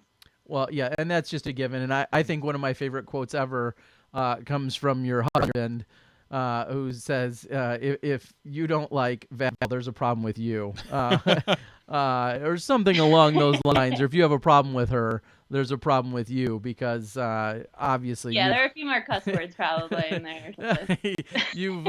You've shown through and through throughout all these years, and so many people, especially when posting on Facebook and talking about you and your character and your demeanor, is what a lot of people specifically point out is you may have just missed a putt. You may have just possibly even lost on the last hole of a tournament, or you're having a horrible round, or whatever the case might be, anything that is usually perceived by, that should be negative, you almost always have a smile on your face and you're interacting, and you wouldn't really necessarily know that you're having a not so great day on the course. And that's consistent with every single person that's interacted with you or watched you play golf. So I can certainly understand what they're saying. So, because in the end, I have a good life. I got an awesome husband, an awesome family, and I play disc golf for a living. So, I mean, in the end, yeah, you can't take those things and you can't take them to heart. There's the next tournament the next weekend. I mean, we're going to have a new opportunity, every weekend to follow. So, yep, got to be positive. is there any part of last year, well, I guess it was this year, 2016, we'll call it. That was technically last year. The World Tour came about, obviously very heavily supported by Innova, run by UC and Discmania and Disc Golf Park, all their affiliates. When they didn't offer a women's division at those events, was that just, I guess, did you expect something like that? Was that just, how did you take that in amongst all of that madness? Yeah, it's kind of crazy. And I don't think I really had a stance. It was weird. I mean, I've always traveled to all the international tournaments. I've always traveled to all the majors. But as soon as an international major wasn't allowing a women's division, last year was the first year that I did not travel overseas in the last, how many years have I been playing? And so it was really heartbreaking to face that fact. And yeah, ideally I would have loved to go, would have loved, to be there with all the friends that I've made all these years. But financially, disc golf is my job, and it made absolutely no sense to compete against the men because, we're not the same division. So I really got behind Sarah Hokum on her stance. And yeah, I knew, of course, the women that did play got great representation. UC is amazing at media and making sure everybody's getting really great coverage and making disc golf look good. But in the end, I think it's more important to have more women playing, rather than, one woman or two women out on the field competing against men. I think heightening the women's division, showing that there's, we're highly competitive in our own division, and, we deserve the same, exposure and the same, limelight in a tournament, just not together. Okay, fair enough. And then what does that just give us does that shine the light on what we can expect in 2017 in your touring schedule? That we won't, we're not seeing you go to Australia. You guys went there 2 years ago. The other World Tour events, I'm just going to assume, are not on your radar? Or are they? I'm not sure yet. Okay. We've had a couple emails with a guy over in Croatia. I don't know if that's going to line up yet. We got a collaboration brew in the works for Norway, so that might bring us over. I mean, wow. In the end, I feel like it's our collaboration beers that are going to be bringing us to the biggest tournament. So who knows if it all aligns with, the big majors that are happening over in Europe. We'll see. They won't be as major without you guys there. So maybe some Smash. Do we need to talk about that? Some Smash from Norway? I know. I think we should just start. You said you were going to start making some and selling it. Start your Smash company here. I do need to do that right after I start it needs to happen. Getting my right after I get some a legitimate supply of Lefse, but that's another story. All right, that's my side of the family. Yes, my wife's family. And yet you guys haven't given me any. We did at one point, I think, a couple years ago. Not enough. Sally West knows what we're talking about here. Yeah, she does on her crazy travels. And then, of course, the little bit of discussion. Sarah Holcomb's out there kind of being our official moderator of sorts, talking with everyone. There's some clamoring about, and no one, better to lead the charge than Sarah, who's been very passionate about everything. Some people are talking about men playing with the women, as you just discussed, not necessarily a legitimate solution there, for sure. So, Christy King says hi and thanks, Val. So, Hey. all right. Sorry, I got to ignore that for a second. Is there anything else you need to share? Any other groundbreaking news? How can people support you, Val? Oh yeah, tell us. Well, yeah, like I said, I have discs for sale on my website. And I have been getting a lot of messages on people wanting to support the women's disc golf initiative. People wanting to support this movement that's happening and supporting women. And nothing, there's no organization or anything to support yet, but who knows? It's only been going on for 4 days. Who knows what we'll come up with? Stay tuned. I'm doing, of course, a lot of work with the PDGA Women's Committee, and we're going to have something really awesome at the beginning of February. And we're planning on February 1st right now, but we're hoping to, what we're calling is the PDGA Women's Symposium. So it's kind of like a conference. It's going to be set up in a virtual aspect, like you guys have it set up. But we're going to have speakers touching on different topics in women's disc golf. Sarah Holcomb has agreed to be one of our speakers. Zoe Andike's going to also speak. And then we're going to get Jenny Sanfilippo and Aaron Oakley on the show. So it's going to be a really great show. Lots of information. Hopefully a lot of women will tune in and learn some things, help grow women's disc golf in your area. Hopefully a lot of guys will turn in and, yeah, of course, learn things and help grow women's disc golf, around the world. So that's a thing that's happening. We'll have more information on the PDGA Women Facebook page. And, yeah, that's just one of the many things that we're working on. So I'm really excited about it. And one of the things that I know we're running out of time for it, but up until tonight, I believe, at some point tonight, if you know someone, you yourself are a female, and you'd like to sign up for the first time for the PDGA, you can go out and use a code ATTRACT20. Is that correct? No, it's already expired, Terry. What? Wasn't that till tonight? Wait, what day is this? It's Tuesday. No, it expired today. It already expired. No, it's only 11:56 Eastern time. It's done, Terry. By the time They have 4 by the minutes. time people hear this, it's going to be done anyway. Well, if anyone wanted to sign up their child or someone today, Immediately. You could sign up immediately. Maybe we'll make it work. So we have more promotions coming on soon. We're going to celebrate International Women's Day in March. So there is going to be a nice discount. Also helping those returning members as well. And yeah, we have 3 more discounts coming from, the PDGA has allowed us to do this, and through the PDGA Women's Committee. So if you haven't signed up for the PDGA, these are the great opportunities to do it.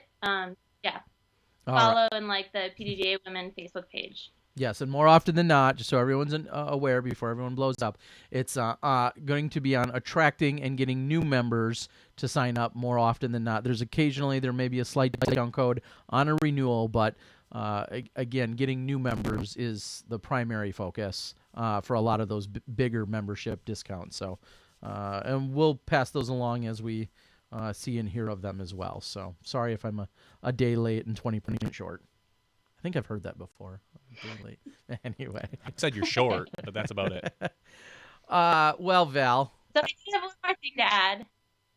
I do thank you, but I want to thank you right now, and even more so, for the both of you for all your help and support of women's golf. Whether it's here, for women doing interviews, making big announcements. You guys are always showing equal support between men and women, and on the course. I know that you don't share the equal time, but you do give women the spotlight, and my mom appreciates it. All us women appreciate it, And so I just want to thank you guys for all your support and love you guys. Thank you, Val. Well, thank you. We appreciate it. And we're going to try to do as much as we can, as often as we can. And we love having people, not obviously on the show, but trying to get as much coverage out.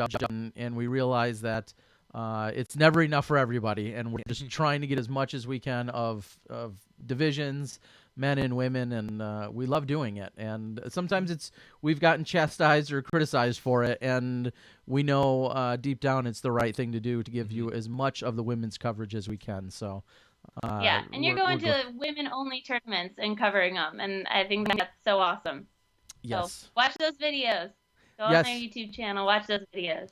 For sure. Yes, that's a great way to support women and women's disc golf and prove to everybody that we want to see more footage out there, and we want to see more people getting actively involved in whatever way we can. I think one of the coolest compliments we get or comments we get is when a family member will say, "Oh, my daughter, sat and watched all of the U.S. women's coverage or whatever," and like these aspiring players and newer players can watch our sports best, and right. I'm glad to cover. That's the best way to learn. If you can't be there in person, I mean, your videos are the next best thing, and people learn so much from them. I'm going to make a plug now that you say that. Okay. Within 24 hours, hopefully maybe even tonight yet, but within 24 hours of this, right now, if you're watching live, the Ledgestone Insurance Open skins match with 9 holes and 4 women. Wow, okay. With nearly $1,000 or $500 or nearly $1,000 or something like that on the line is fully edited and sitting on my computer. In fact, I'd be uploading it now if it didn't further kill our bandwidth. But that's going to be released, and that featured you, Sarah Hokum, Katrina Allen, and Paige Pierce. So 3, 4, 9 world championships amongst you. Yeah, I think that's 9. Yeah. Carry the 1. There was some good shots on there. Good is an understatement. Seriously, yeah, and you don't need to be modest. A lot of them were from you. Seriously, I thoroughly enjoyed. Like that. I thoroughly enjoyed editing it together, of course, and filming it. And thank you to Justin, and thank you to Dana Vici and Nate Heinold and Ledgestone and that whole crew. But to go out there, and there was a solid gallery of people that were watching it live. And I assembled it the last 2 nights and put it together, and it was really exciting. Also, thank you to UDisc for some stats and scores. But that will be up, I would say, probably by the time most of you are awake tomorrow morning. So 9 holes, skins match, exhibition, amazing golf, fun course. And again, spoiler alert, Val is awesome. In general. But yes, but even more awesome I in this don't video. even know if I won any money, but Hey, don't spoil it for anybody. Maybe I did. Maybe you won it all. Watch the video. I don't know. So, thank you. That I seriously did want to announce it, so that was a perfect time for it. So, that will be out. A great 9-hole exhibition match, and there's no Dana Vici commentary, so all our smashies don't have to get mad about it. Well, some people got mad last time when he joked around. All right, Val, we appreciate the time. We appreciate the insights. Hopefully this has answered more than enough questions. Not that everybody is entitled to all the answers, but I feel like you've given more than enough details. And we appreciate you being candid and open. We know it was challenging. You had such a long history with Innova, and we know that there's going to be good things for you moving forward. And this is maybe just the step or the push that women needed here, at least in the sport of disc golf, and some of our sponsors and manufacturers to make a few changes, and all for the better. Right. And I mean, it's hitting on all the key points of even what's going on in the world. I mean, everything that we're surrounded with right now has been a lot of negativity towards women, and so I think women just need to stand strong. I mean, we're so powerful in all the things we do, so I hope this statement makes some sort of change somewhere and impact somebody. So that's all I can hope. Well, that's an understatement that it already has, and the board is lighting up with people thanking you and saying all these great things about you, and everyone's really proud of you and happy and thankful for what you're doing and what you have done, and we all look forward to more in the future. Thank you, guys. All right, Val. Have a great night. Thank you again for joining us, and we'll talk to you soon. Yep. You'll probably have beer in hand ready. I may have to oblige. We'll see you soon. Thanks, Perfect. Val. All right, bye. All right. Well, thank you guys so much. Thank you, everybody out there. Have a good night. Have a good night. See ya. All right. As we said, our 4-time world champion in Valarie Jenkins. Interesting, overdue, touchy, heartfelt. There's just so many ways and things to take from that. Obviously, Val with some internal struggles and turmoil throughout the years. And then, again, this is so much more about a generic women's cause and issue than it is just about any one company. She happens to be sponsored by that company, and she was taking her stand. Clearly, I feel like if that was happening at any company that she was sponsored by, it would, and that same thing happened.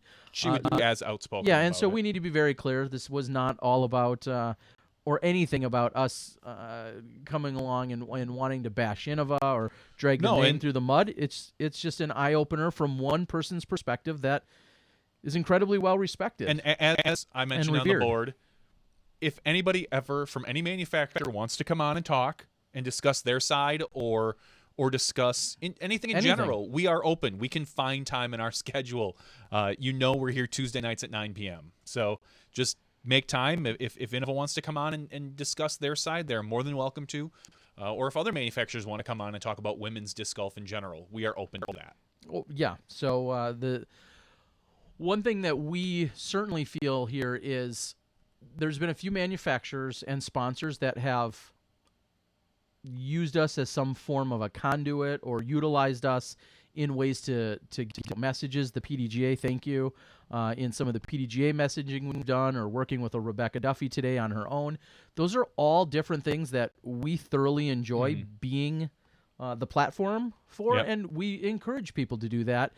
And if someone's got a message or a great initiative or something of that nature, we certainly want them to share it. And one of those, I'm going to go ahead and talk about briefly because we've worked with them in the past, is the Eagles Wings organization. And they are offering, and this is so fitting because they said they are offering a junior grant inspired by the Nate Doss grant. They're taking applications and will accept 4 winners that must be junior players. Winners will receive a paid entry to AM Worlds, PDGA membership renewal, and gear from the partner program, or gears from their partners, which include Paragon, Upper Park, D-Town Disc Golf, and Kids Disc Golf. They're accepting applications through February 17th, and full details can be found on pushtherock.org. I'll go ahead and I'm going to do the due diligence to make sure I post all of that on our Smashbox page. We'll put it in the notes here on the YouTube, and we'll let everybody know. But again, that's Eagles Wings, their junior grant program, and they're taking applications through February 17th. So, nice. Very cool to see, and the generosity continues to spread around. So you heard it here first, Eagles Wings junior grant program, and we'll give you some links on the website. So, some of the other stuff, again, thanks to Val. Hopefully we work through any issues or difficulties there. But we also have another woman in the works that has some good love and joy and everything else to spread around. And we're going to see if we can catch up with Zoe Andyke. It's been a while. It's been a minute, as the kid said. Kids don't say that anymore. They don't say that? I'm no longer on fleek? I'm going to guess that with whatever you think is cool, the kids just don't say it anymore. I'm 6 months to 12 months behind? More than likely. Darn it. Is it off the chain still? Okay. All right. I think that's right. That's radical. That might be tubular. Totally tubular. Wow. All right. Now we're just dating ourselves. This is ridiculous. Well, at least someone will date us.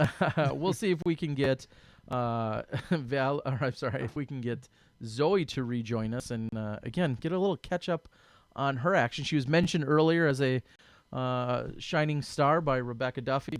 We know she's busy. She's doing busy. stuff. She's working hard. And she's joining us on the show. Hi, Zoe. How you doing tonight, Zoe? Can you hear us? You tuned in loud and clear? We're talking. Are you hearing Hi. us? I think she was playing a trick on us. She could hear us the whole time. Well, I think I might be behind or something. Are you watching us on YouTube? It's not very clear. Yeah, if you Yeah, hang on. yeah, turn off Let's see. YouTube and just work with us from Yeah, Skype. just watch us through Skype. Right. Yeah. I'm pretty sure I thought that's what I was doing. Okay. Okay, now I can hear you much better. Okay, awesome. Well, you're loud and clear. Zoe, it's been a little while since we caught up. You've got a ton of great things going on. Give us the Zotron rundown. All right. Wow. There's no way I'm going to be able to get everything in for sure. All right, give us the cliff notes. Let's just clip notes. Yeah, because I believe that I'll have plenty more time in the future with you guys every Tuesday and so many more events. So let's just start off with and stick to what's most important right now. Val, thank you. Obviously, that had to be said first. And Val is definitely, she's doing something, and she has been doing something her whole disc golf career that all of us can only wake up and dream to try to have that kind of live energy to put into action, I guess. And Val is definitely my hero, one of my main disc golf heroes, for the fact that she's taking one for the whole team, and the whole team is not just women. It's the world of disc golf. It's the history of disc golf being written now and in the future, definitely. And then, what has happened in the past and for sponsored players and definitely for women. Things are changing, and Val took the hugest one for the team. And that's like the best way to say it. And I feel really lucky that she's my team captain in life, on the whole women's front and trying to be a hero and ambassador in disc golf, all of the above. It definitely, if I'm a fire right now, I'm raging instead of burning low or burning hot. I think everyone feels that way. It's pretty obvious from Facebook and from all the posts and all the reaching out and the support. Everyone is burning really, really hot right now, and we have to continue. And I can't say enough, and I will continue in so many diligent and funny and sweet, loving and serious ways. I'll remind you all weekly in my presence on Smashbox and then anywhere I can be that the fire has to stay burning and the work has to be put in continuously. Val didn't just start this game 4 days ago, like she said, over the last hour and however long.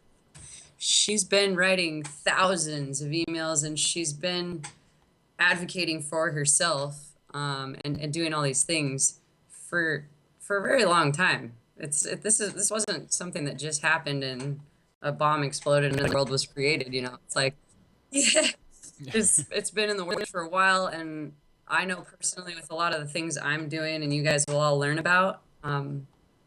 I wake up every single day wondering what kind of opportunity I'm going to have right in front of me and how I'm going to handle the conversation. And then I don't even think about where it's going to go. I'm just excited about what could happen and how I'm going to tackle it and have all of the energy and all of the, I guess, animation and excitement for everything I'm doing. And you know what? I don't even worry or question it. I just go with my gut and believe it. And what Val's been doing all these years, adding with educating herself in so many different ways is she's been going with her gut and working harder and harder and harder and never giving up. So that was a really long way to say to all of you that if the coals are burning hot, get the food on, start cooking.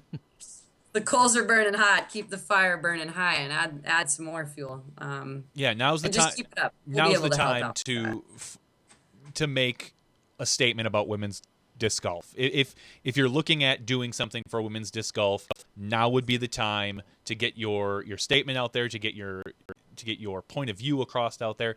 There are a lot of open ears when it comes to women's disc golf right now. So. To steal a current male world champion word, I think momentum.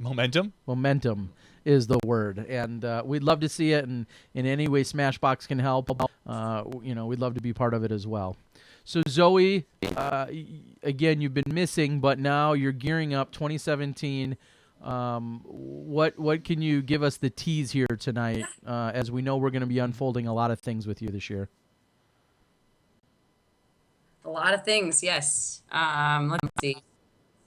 Well, I'm flying out in 6 days to go to Hawaii, and I'm going to go to the Big Island Open. Yeah, and you are. That's not just a yay, good for me, exciting. I'm gonna start with some of my missions in educating. Yay for me to go to Hawaii to educate. I've never been there before. Really looking forward to it. And that's my first stop on tour this year, which is kind of mind blowing. Just a week or so ago, I was like, oh yeah, this is the beginning of tour and it's January. And tour is different. Tour for me this year equals playing, so that's the same. Practicing right now and making, doing my off-season training, from diet to studying to all of the above. All of that is the same and amplified and, committed. But what's different this year is bigger and better than ever. It's all about educating. It's all about educating teachers and other professionals. Mm-hmm. And it's about hitting numbers in the thousands, multiple thousands of youth, making sure that the disc golf is in front of our children. And I'm going to be intermixing that with every stop I have on my tour here. There's no need for detail on that right now because that would take too long. You guys will be on it every week, or I'll be sending in information each week, whether I get to tune into the Smashbox live or not. It's my commitment. As soon as I'm able to work and get all the footage together with my editors down in San Diego, who are awesome and want to support Smashbox, disc golf in general, especially the education. They want to help me put together little 5 to 10 minute video jibs to give to the Smashbox, and then websites hopefully like Val's and myself, and it'll keep going. But a teaching element that will help. It'll help not only show where we are and what we're doing, and we being the pros and me being kind of this ripple effect of educating the educators that I'm talking about. It'll all come in together and make sense. But it'll be a thing where whether I check into lesson, you're catching up with what's going on, and you're able to check into the pros that are closest to you or that are coming towards you, or the event that's going to be played near you, where you can get all of these things that I'm working together with so many other great people in sport to make sure that, core values and life skills and complex athletic movements, and then maybe even for people that want all of those things with disc golf, tournaments and clubs and leagues are created. So it's the whole opening of the ambassador effect fast forwarded from where it is right now.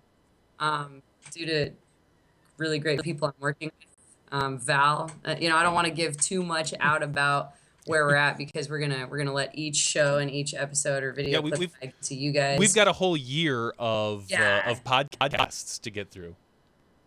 So to try to describe it in one show would be well, it's almost my bedtime already, so I can't stay up that late. It just would take too long. So it's fair to say we're going to see a lot of, as you said, videos that will be pre-assembled. So whether you're with us or not, we're going to always have this content that we're going to be able to rely on, that will come in maybe on a very regular basis or at least an intermittent basis that we'll be able to share with all the Smashies.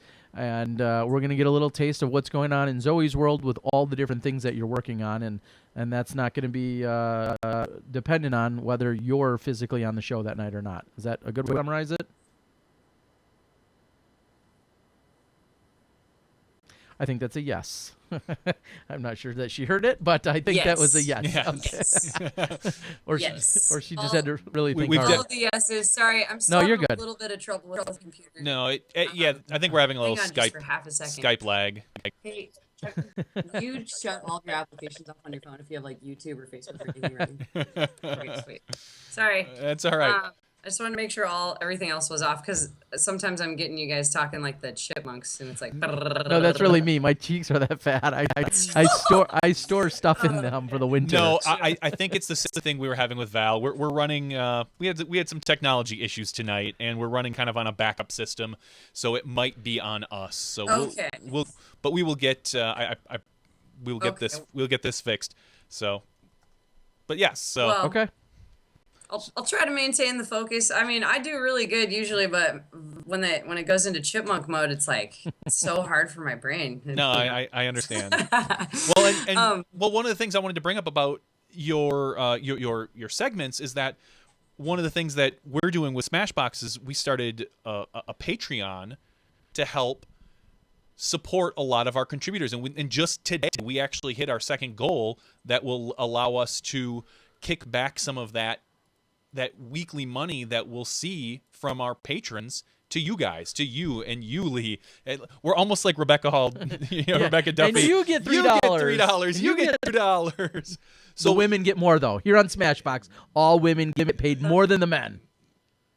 Oh, more than us? Yeah. Ah, man. But so yeah, so that's one of the awesome. Yeah, so you can expect, thanks to a lot of the people out there that supported us through patreon.com/smashboxtv, you and Yuli and Dana are going to see a good portion of that. So we can expect that all your efforts and work is not going to go unseen, and it's not going to be uncompensated.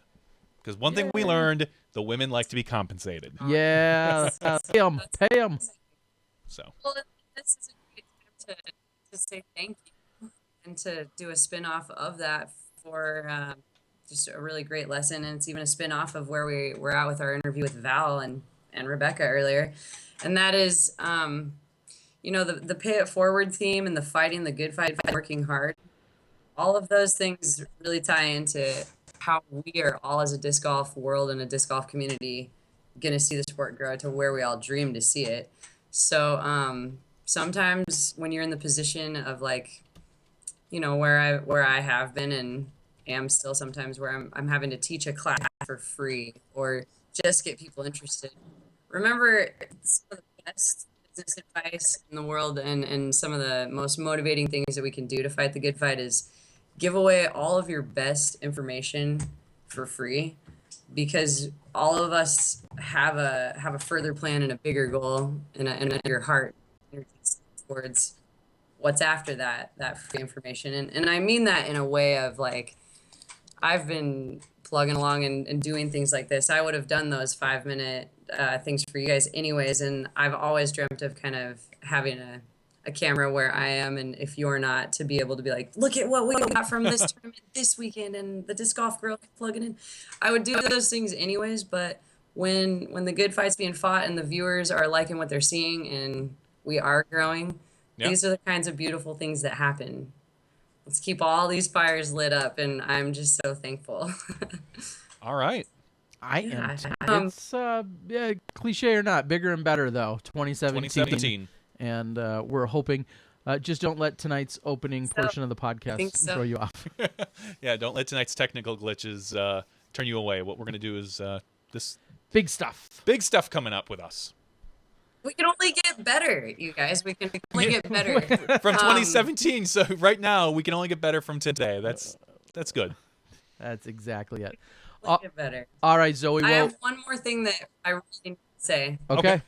And I actually was having a really hard time just plugging into the show at the beginning when Rebecca was on, due to where I was at. I wasn't quite home yet. I rewinded though before I even checked in and watched Val, and I have just the biggest thank you to say to Rebecca and all of the team that she put together to help her with all the grant writing. In that thank you, again, this is for the public. When somebody steps up and has a gift or money, which is a great gift, any kind of a gift to offer you to motivate you to do something, to keep your fire lit, or maybe even to just say, what have you done?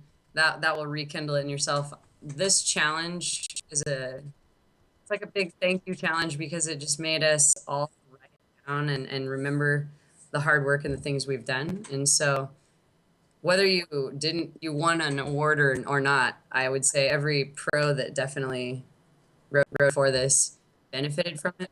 Mm-hmm. And then everyone who got to read, and then the fact that Rebecca got to share about the process, maybe this is another chain reaction, and people are just going to want to keep doing these same things, see how that works. I love the snowball effect. So thank you, Rebecca, and thank you, everyone involved. Good job, Johnny. And I think that's pretty much all we have for tonight. Next week, I'll be in Hawaii, and we'll see what we can do from there. I think there's quite an hour difference, but I'll be in touch with you guys. Enjoy your vacation. Working vacation. Your working vacation, as I like to call them. Working vacation. Yeah. I moved again. I don't know if everyone. Oh, you mean since last week or since the week before that? Well, yeah. I feel like last time the public knew Milo McIver was my backyard, and all of a sudden it's just a par 20-something away, a few big drives. Because I just moved down south to Eugene, Oregon. I'm home of the Ducks and U of O, and a really great place. So I'm down in Eugene now, and I'm up and down I-5 and I-84, so all over Oregon throughout the off season. I feel like when people say where's home, even though I could be specific and say Eugene, it's just always Oregon.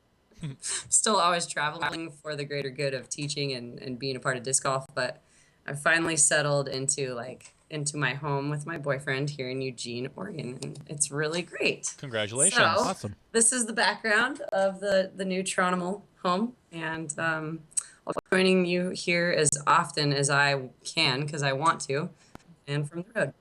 Awesome. Well, and we'll be seeing you there. We'll be seeing you on the tours. We'll be seeing you via the videos you submit. Or there's going to be no shortage of Zotron, and that's what we love. Exactly. And other pros. Yeah. All righty, Zoe. Well, thank you so much. We're going to let you go. Enjoy your new surroundings there, and again, enjoy your time in Hawaii. And we look forward to the full report. Yes. All right. All Have right. a good one, you guys. Thank you. Thanks. All right. Have a great night. Take care. See ya. And again, Zoe from the road. She's got a home now. I was going to say she should just say her home is on the course. No, she's got a home. She has a different home every time we talk to her. Mm. But that's good. That she's moving. Zoe is never one to stand still. No, she's never stagnant in any way.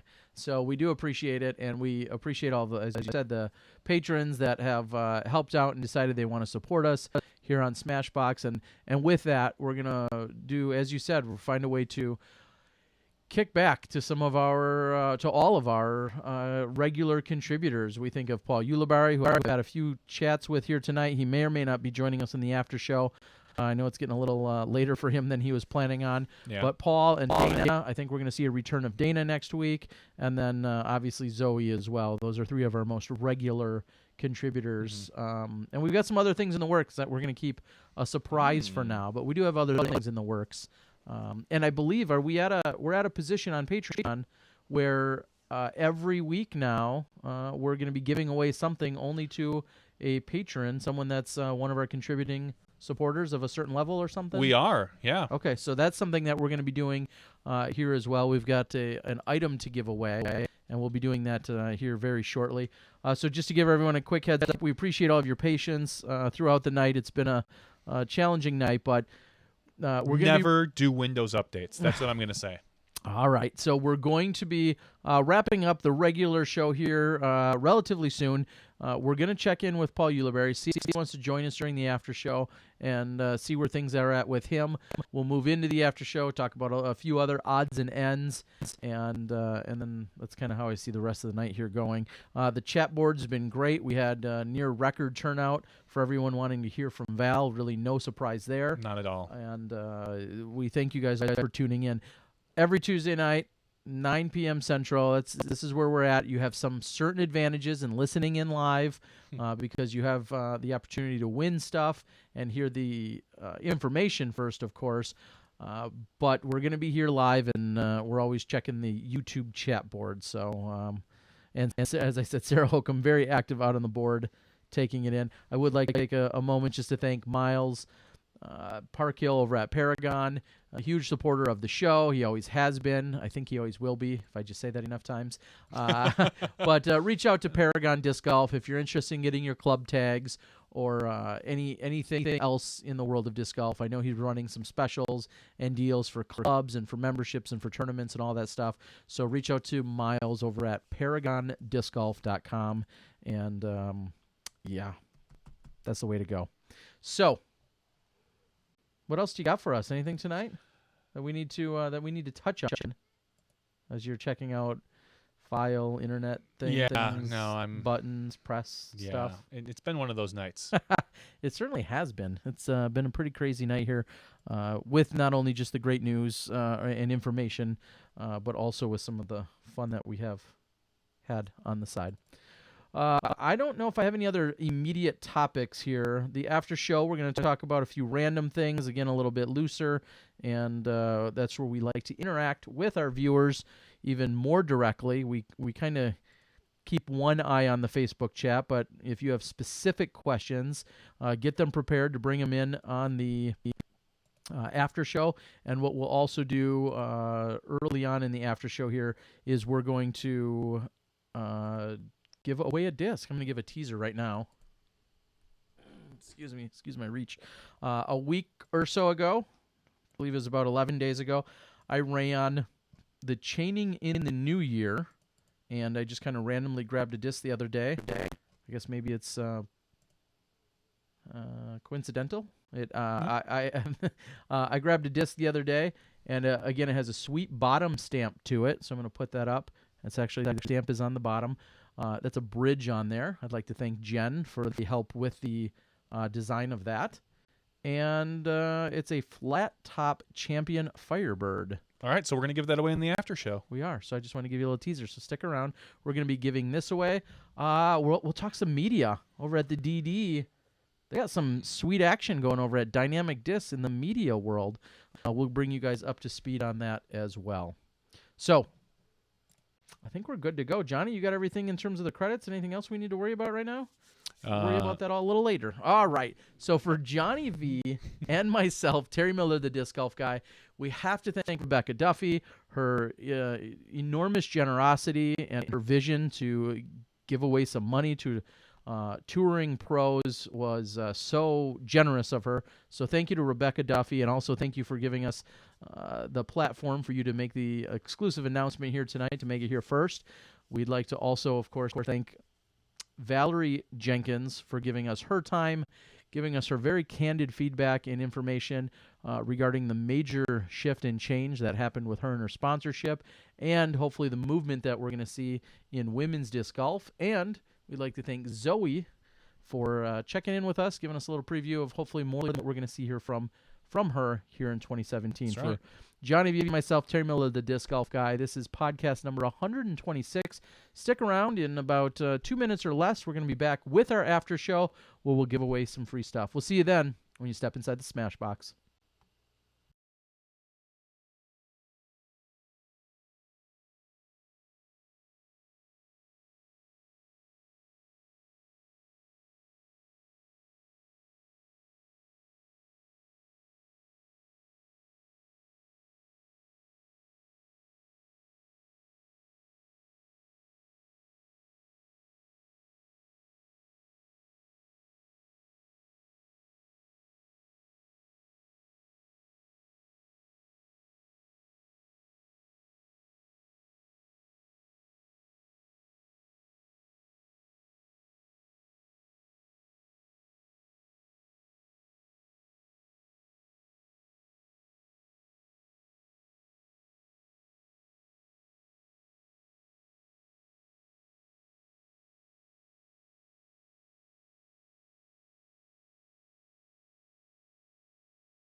Ooh, almost didn't unmute us.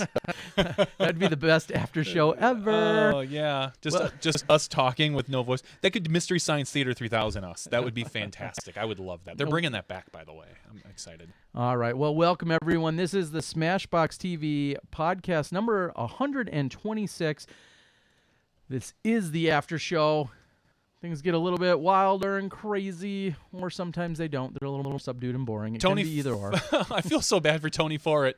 He's like, great show, my first one live. And this was hands down probably one of the glitchiest shows we've had. Normally things run really smoothly. The occasional internet bandwidth thing where we might cut out, but we come back. And this has just been one step up from miserable. I feel. Yeah. It's so we of But course we we will- apologize and do only as much as technology allows sometimes.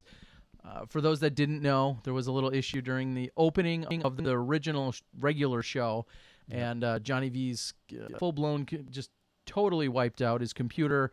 That he had everything set up and ready to go, and it shut down and froze and all those other things, and we got started about 15 minutes late. Yeah, what bothered me is I was literally working on it for like 3 hours today and never had a problem.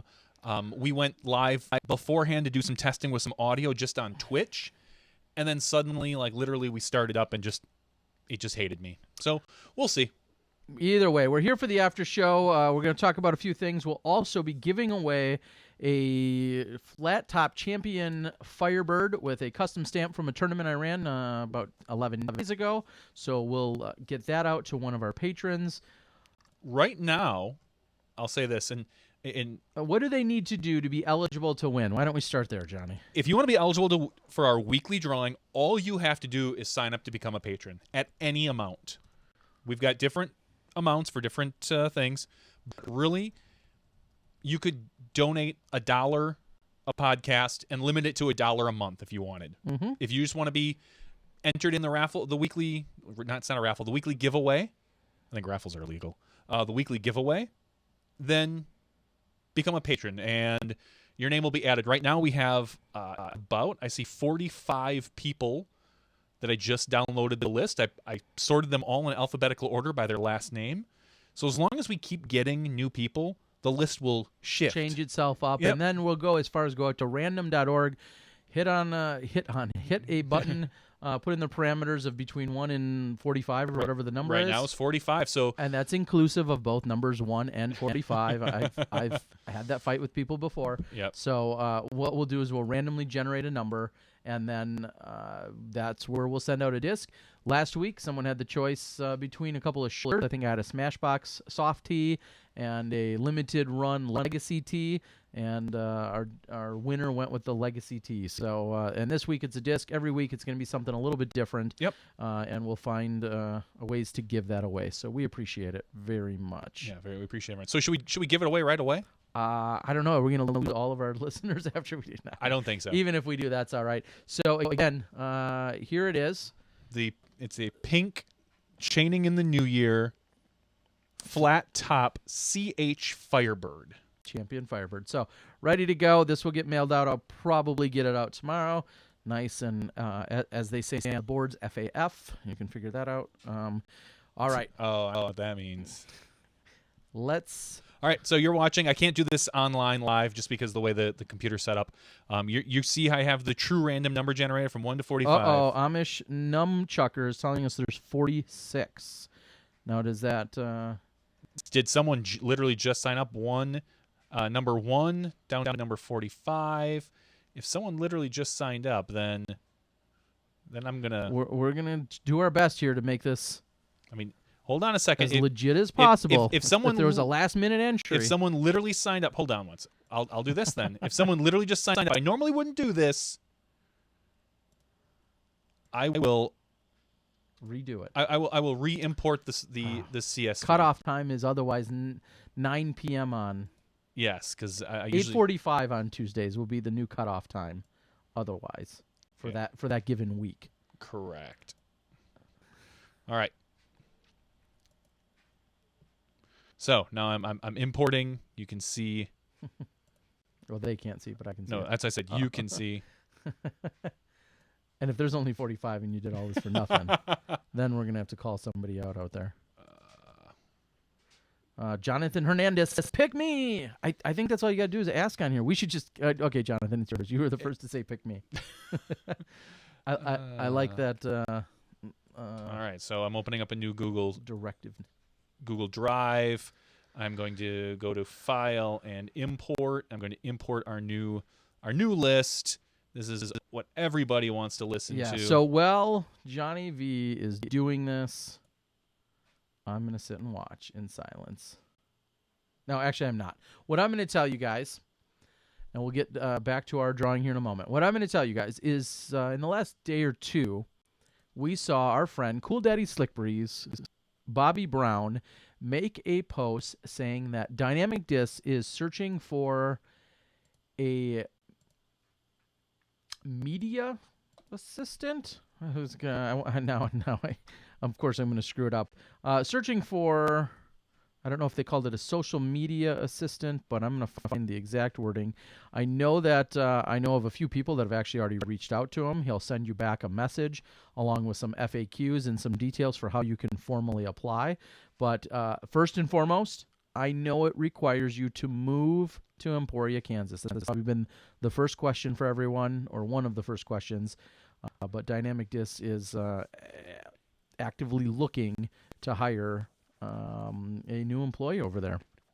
So if you're excited, if you're listening to this podcast, I'm going to assume you're somewhat involved in disc golf. And if you have some of the other qualifications that he's looking for, you should certainly be reaching out to Bobby Brown on Facebook, and he can give you all the details. Well, all right. I think we're ready here. So all right, let's generate a number. What was there? One more? There. Result is what number, Terry? That is your age almost. No. Shut it. 41. 41 is a new one that I think I entered in yesterday. Cy Spencer. So congratulations, Cy Spencer. You are the new owner of a Champion flat top Firebird. I hear these are very nice discs. And that I'm not just saying that because it's Innova and we spent the whole regular show talking about them. So, all right, Cy Spencer, you are in fact the number that we pulled up, number 41. So please reach out to us. The easiest way to do that is smashbox.tv/winners. We're all winners here, but there's a little form there. Fill that out appropriately, and that way I can get a brand new custom stamped Champion Firebird sent out to you. All right, let's check in on the board, folks. Again, we see the likes of PDGA board member Kevin McCoy is out there, Dan Harbeck, Disc Golf Nerd, and a lot of our other regulars. Beats 82, good to see you guys, and Jeff Hungerford, good to see you.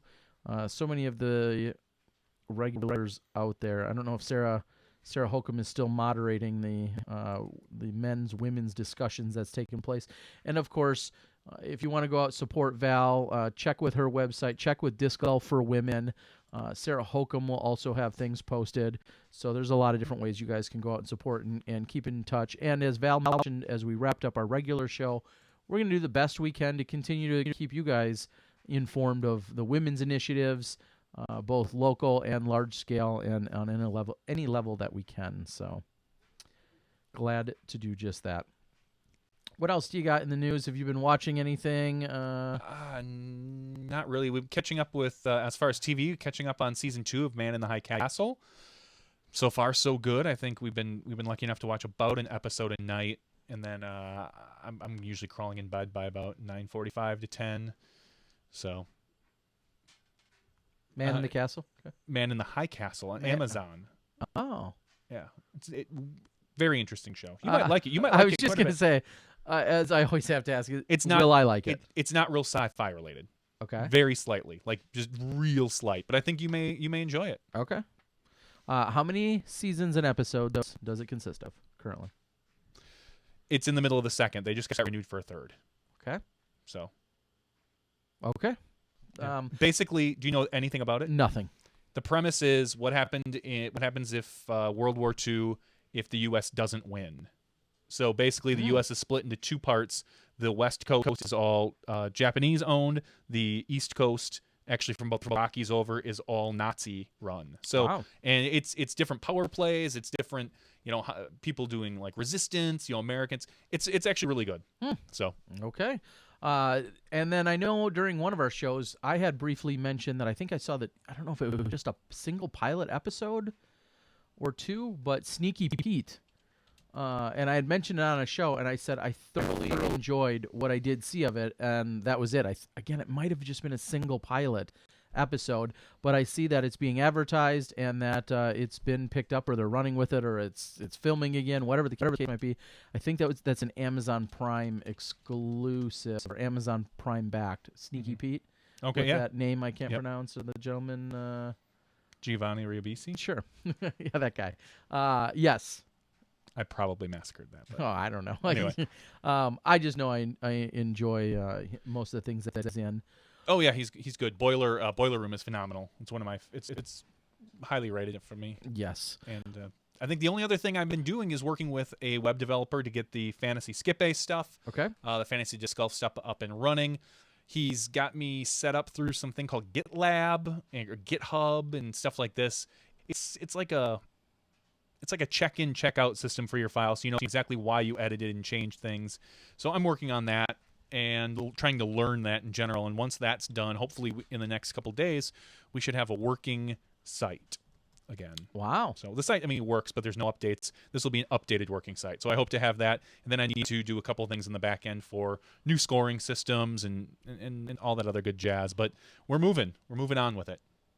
Okay. Well, off the board, we see that Rebecca Duffy is still chimed in and taking in. Alan Gorthy off the board tells us Air New Zealand has airline tickets on sale from the West Coast and Houston, and spots still open for the New Zealand National Championships February 3rd through the 5th. Yeah. Should be amazing time in paradise. Alan, I'm going to just throw this out there. If you wish to purchase my ticket, I will come and film the event. You will? How nice of you.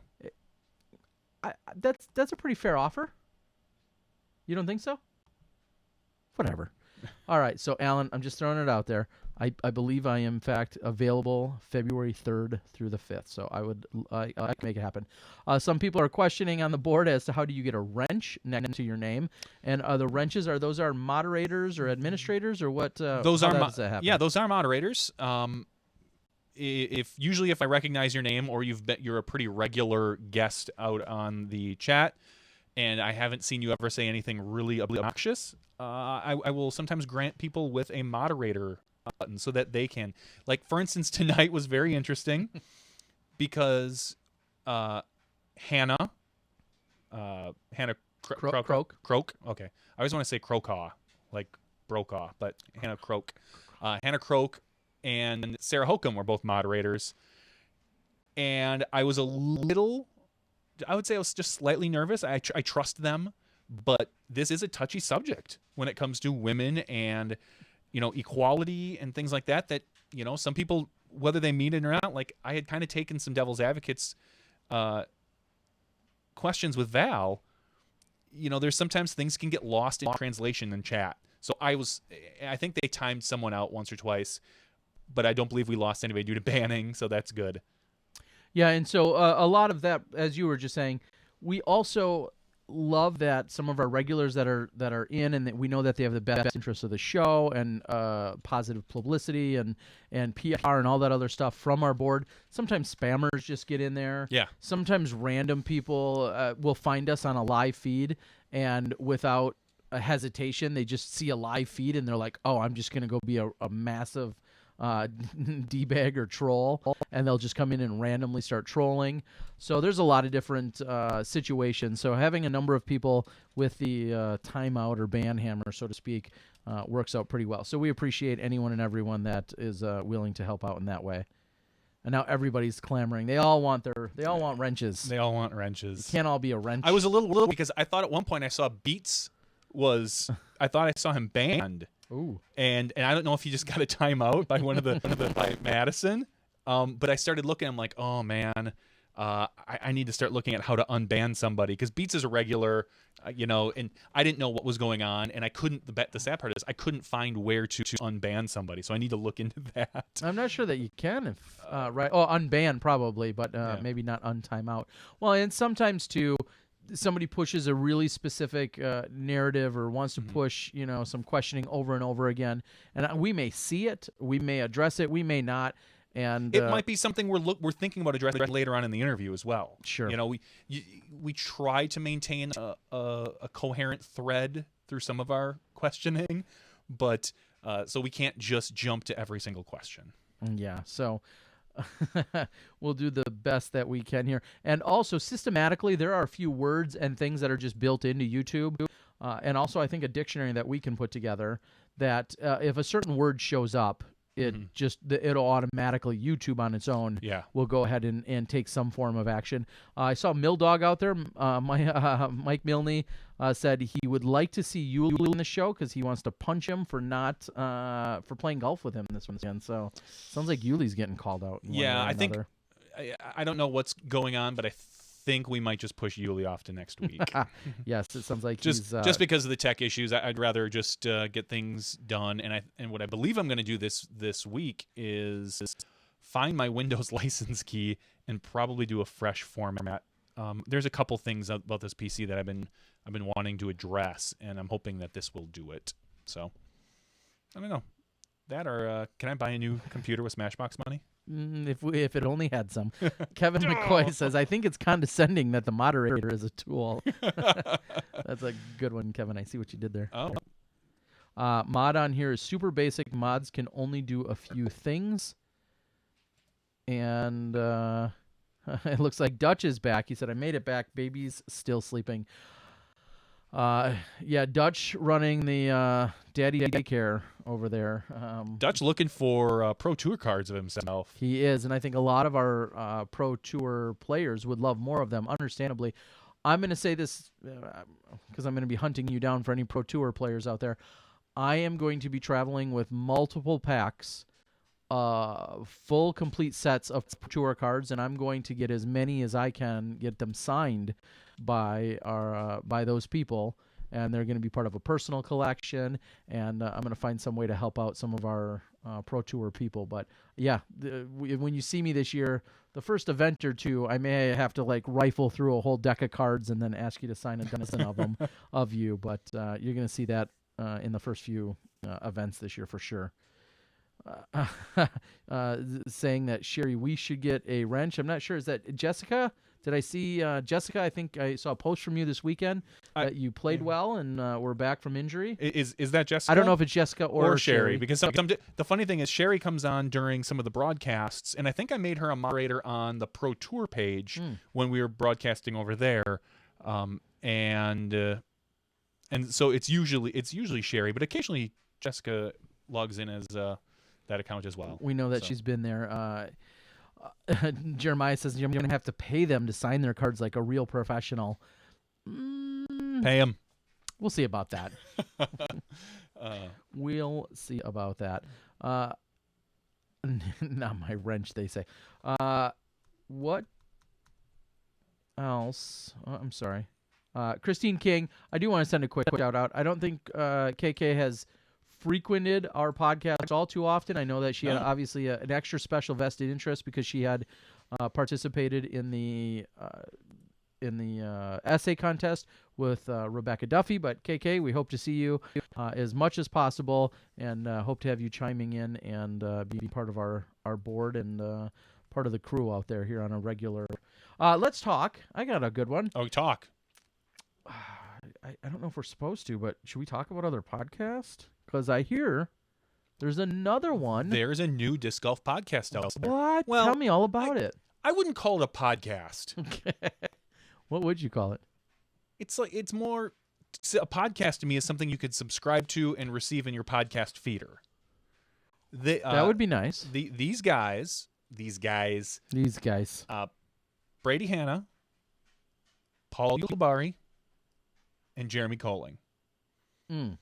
They actually have a new show called Three Chumps.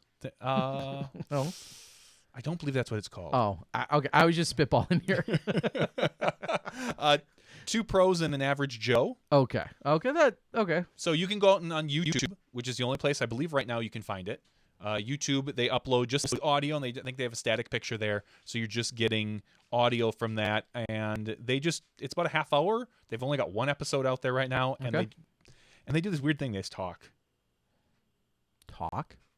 Well, they might do hand gestures, but we don't see them. Germ talks. Oh, okay. The others listen. Okay. Well, that sounds like all three of them obviously chime in, and I've only got through about a quarter of the first one. I haven't had a chance to dig into it yet because it's not an audio feed, and I live on my phone, so so they need to work on getting that taken care of. But I know they're looking at hopefully doing this regularly.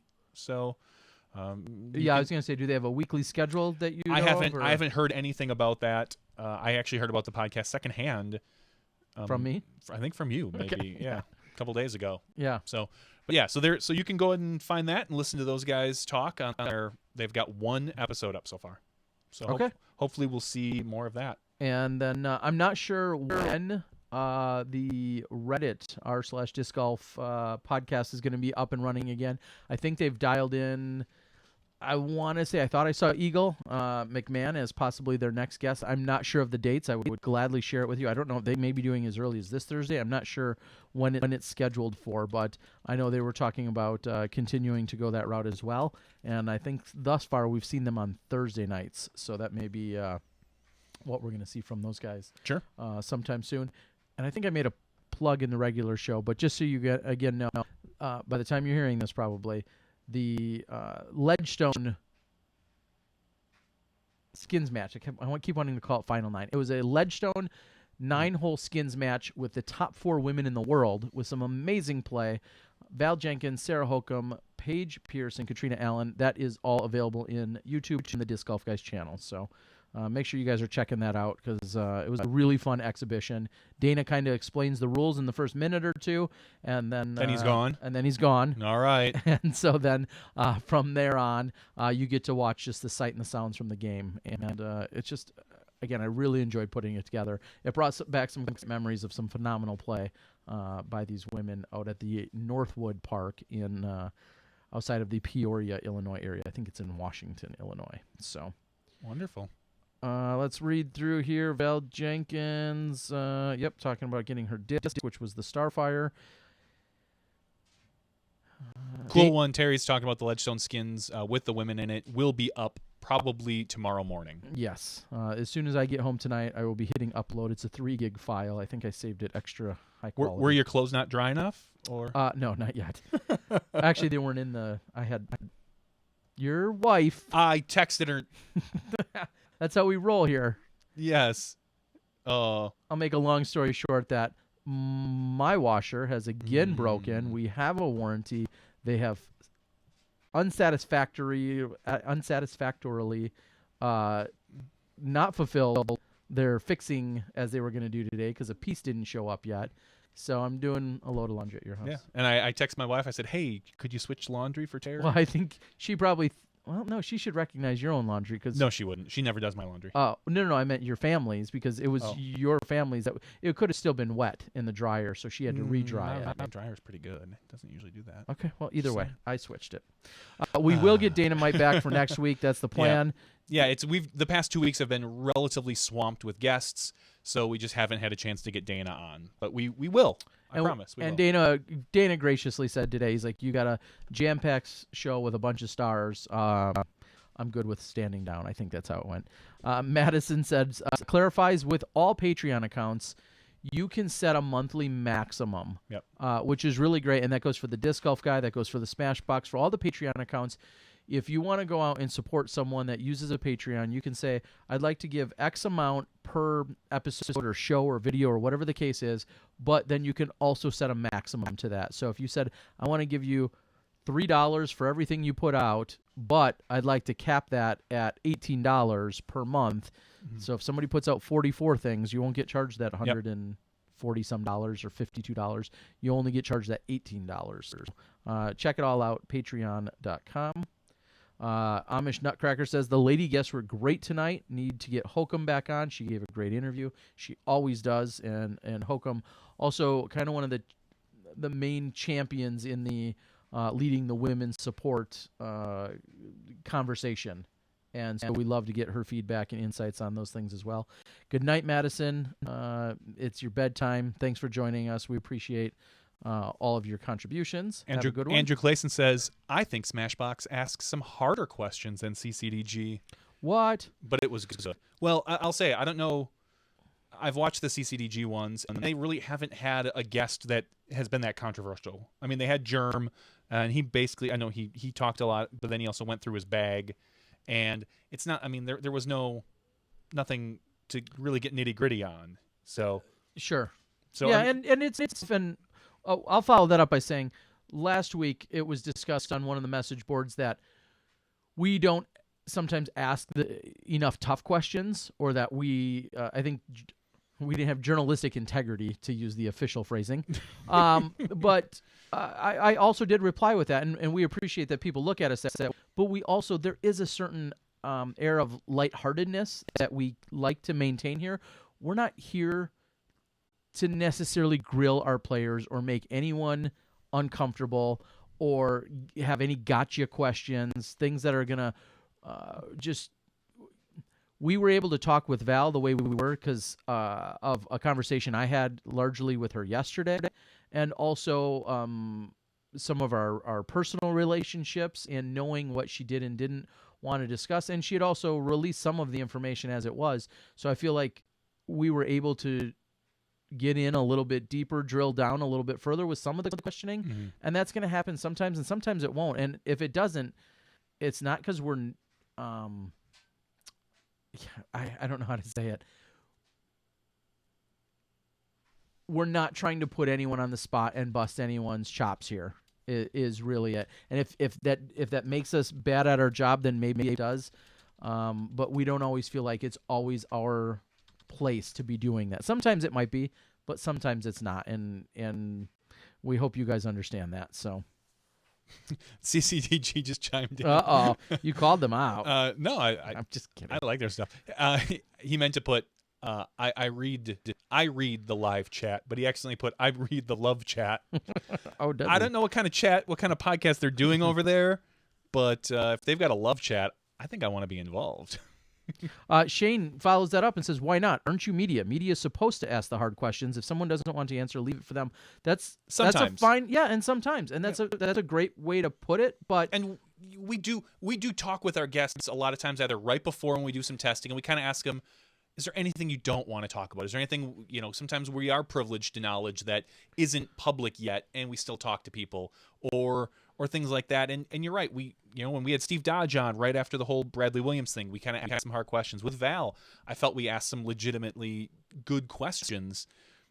But it's not always our goal to do that. Correct. And everybody sometimes we just literally are on here to help people promote their stuff. Or their sponsors, or whatever they're doing.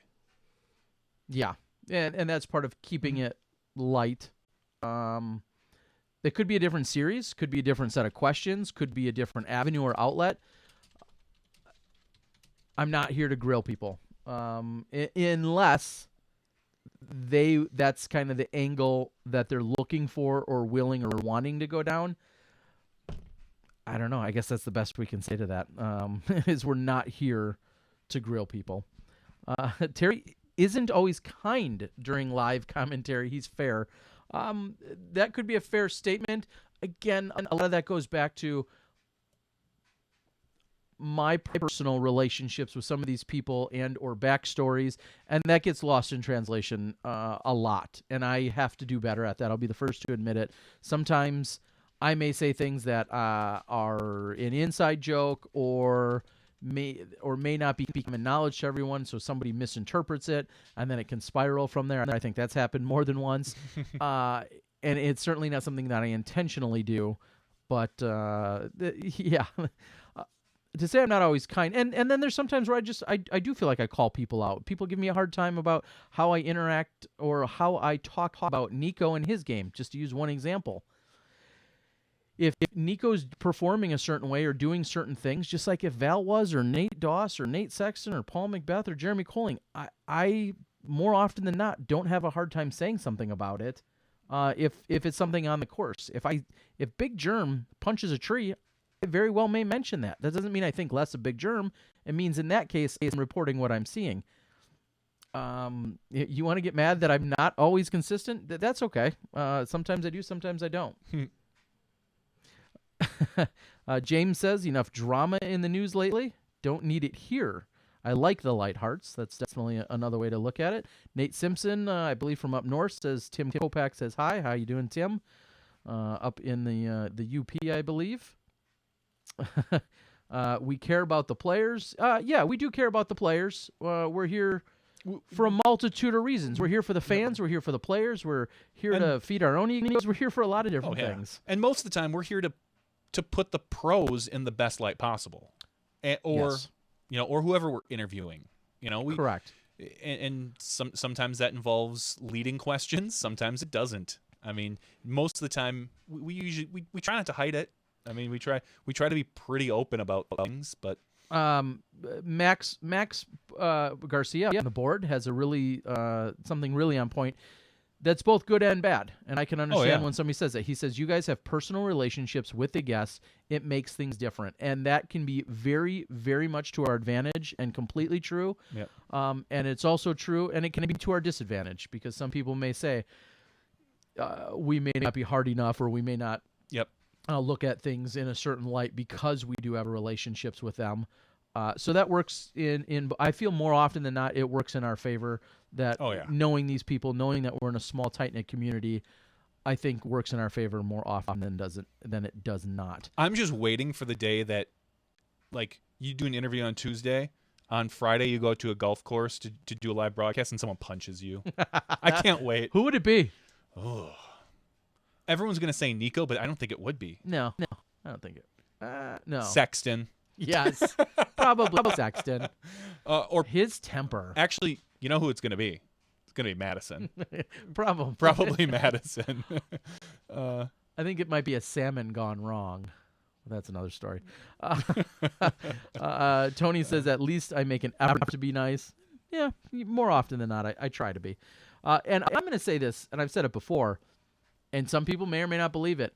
I attempt, usually because I'm the one talking during our live broadcast, I attempt to keep to check my personal feelings at the door. Yeah. When I go live, I really honestly do. There may be companies or situations or people that I completely disagree with, or have a very personal objection to, but I try my best to be as fair as possible on the course when giving a broadcast. I try to be as fair as possible. I'll say that. So I hear both Jessica and Sherry are on the board, so that's great. Val's back on the board. What? Hey, Val. I know. She can't get enough of us. Or maybe it's Nate. Maybe it's Nate posting under Val's login. You never know. Team Val. We didn't hear from Nate tonight. I think he's going to have exciting stuff for us here in the future.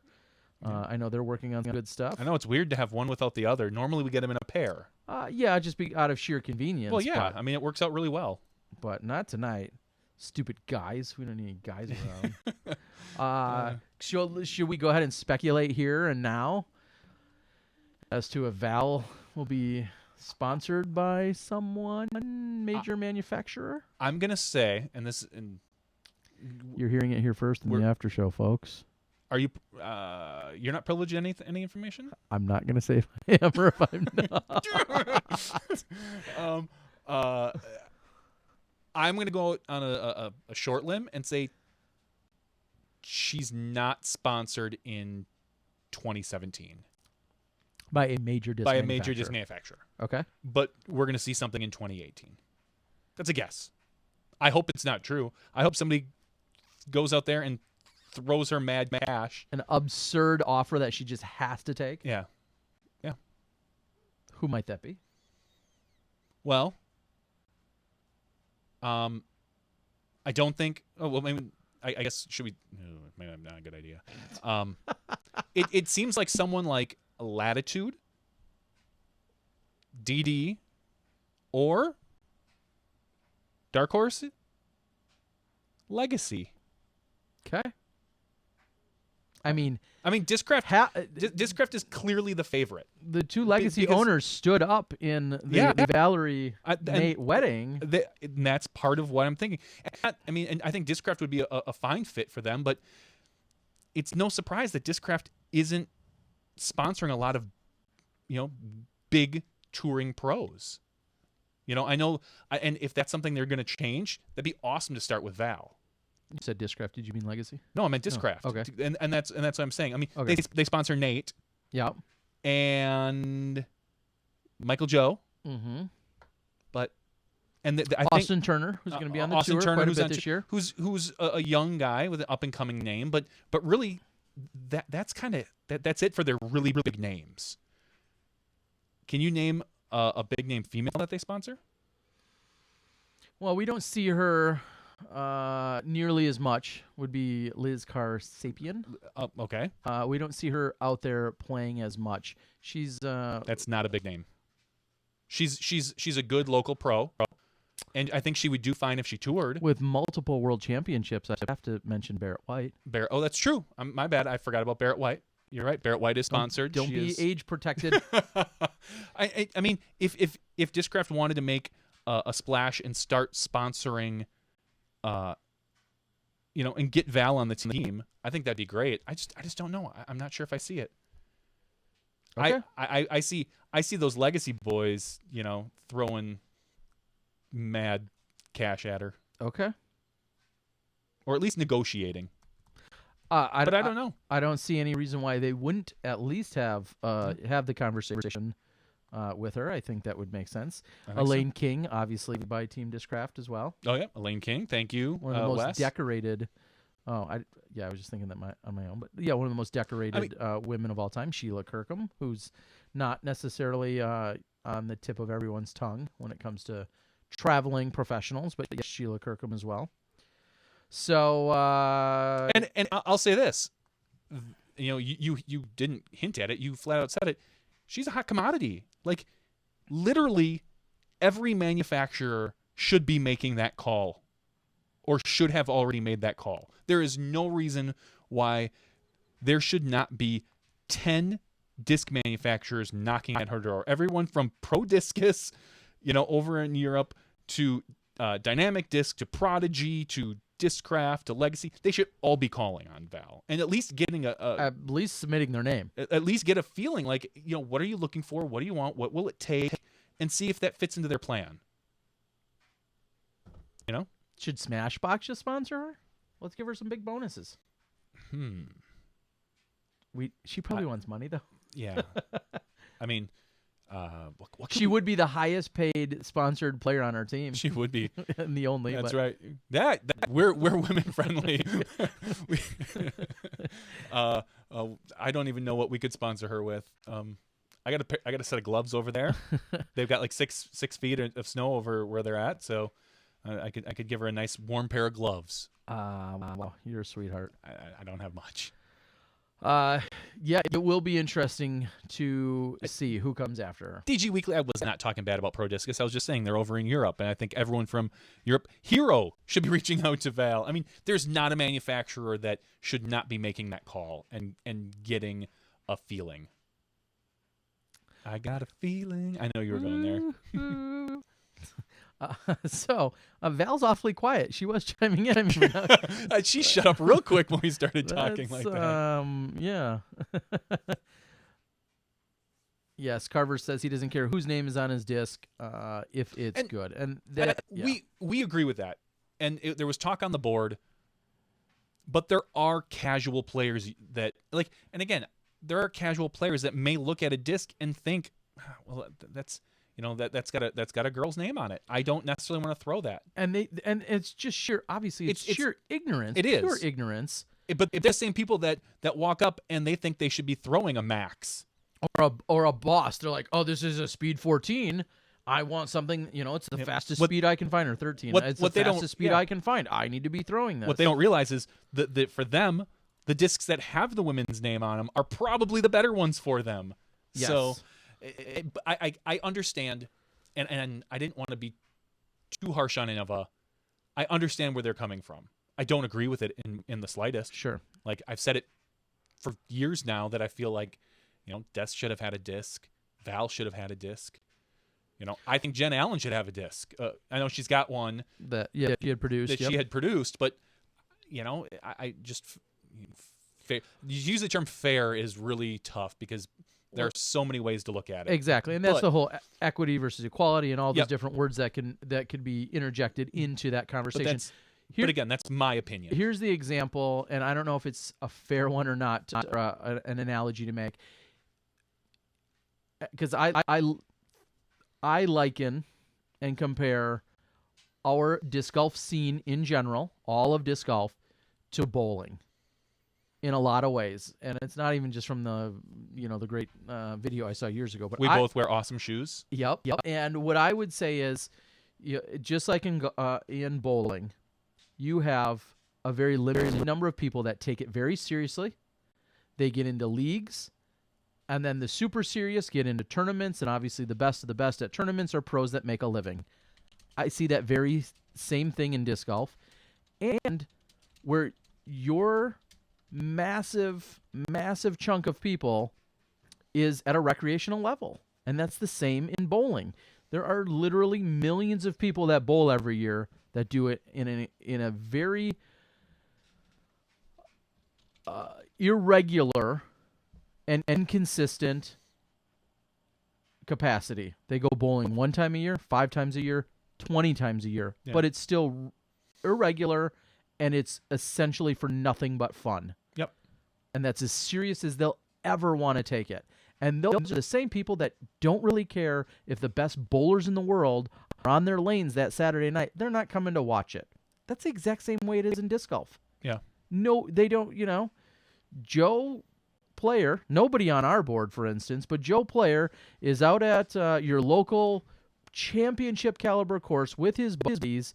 They pounded a 12-pack and are playing with 2 discs, and the best players in the world show up on the course the next day. They're not coming out to watch because they just simply don't care. So that recreational segment, and I feel like if you're a step above that and you're like, okay, I'm gonna get into bowling a little bit more seriously. I'm gonna go buy a ball tomorrow, buy the local pro shop that sells bowling balls at that lane.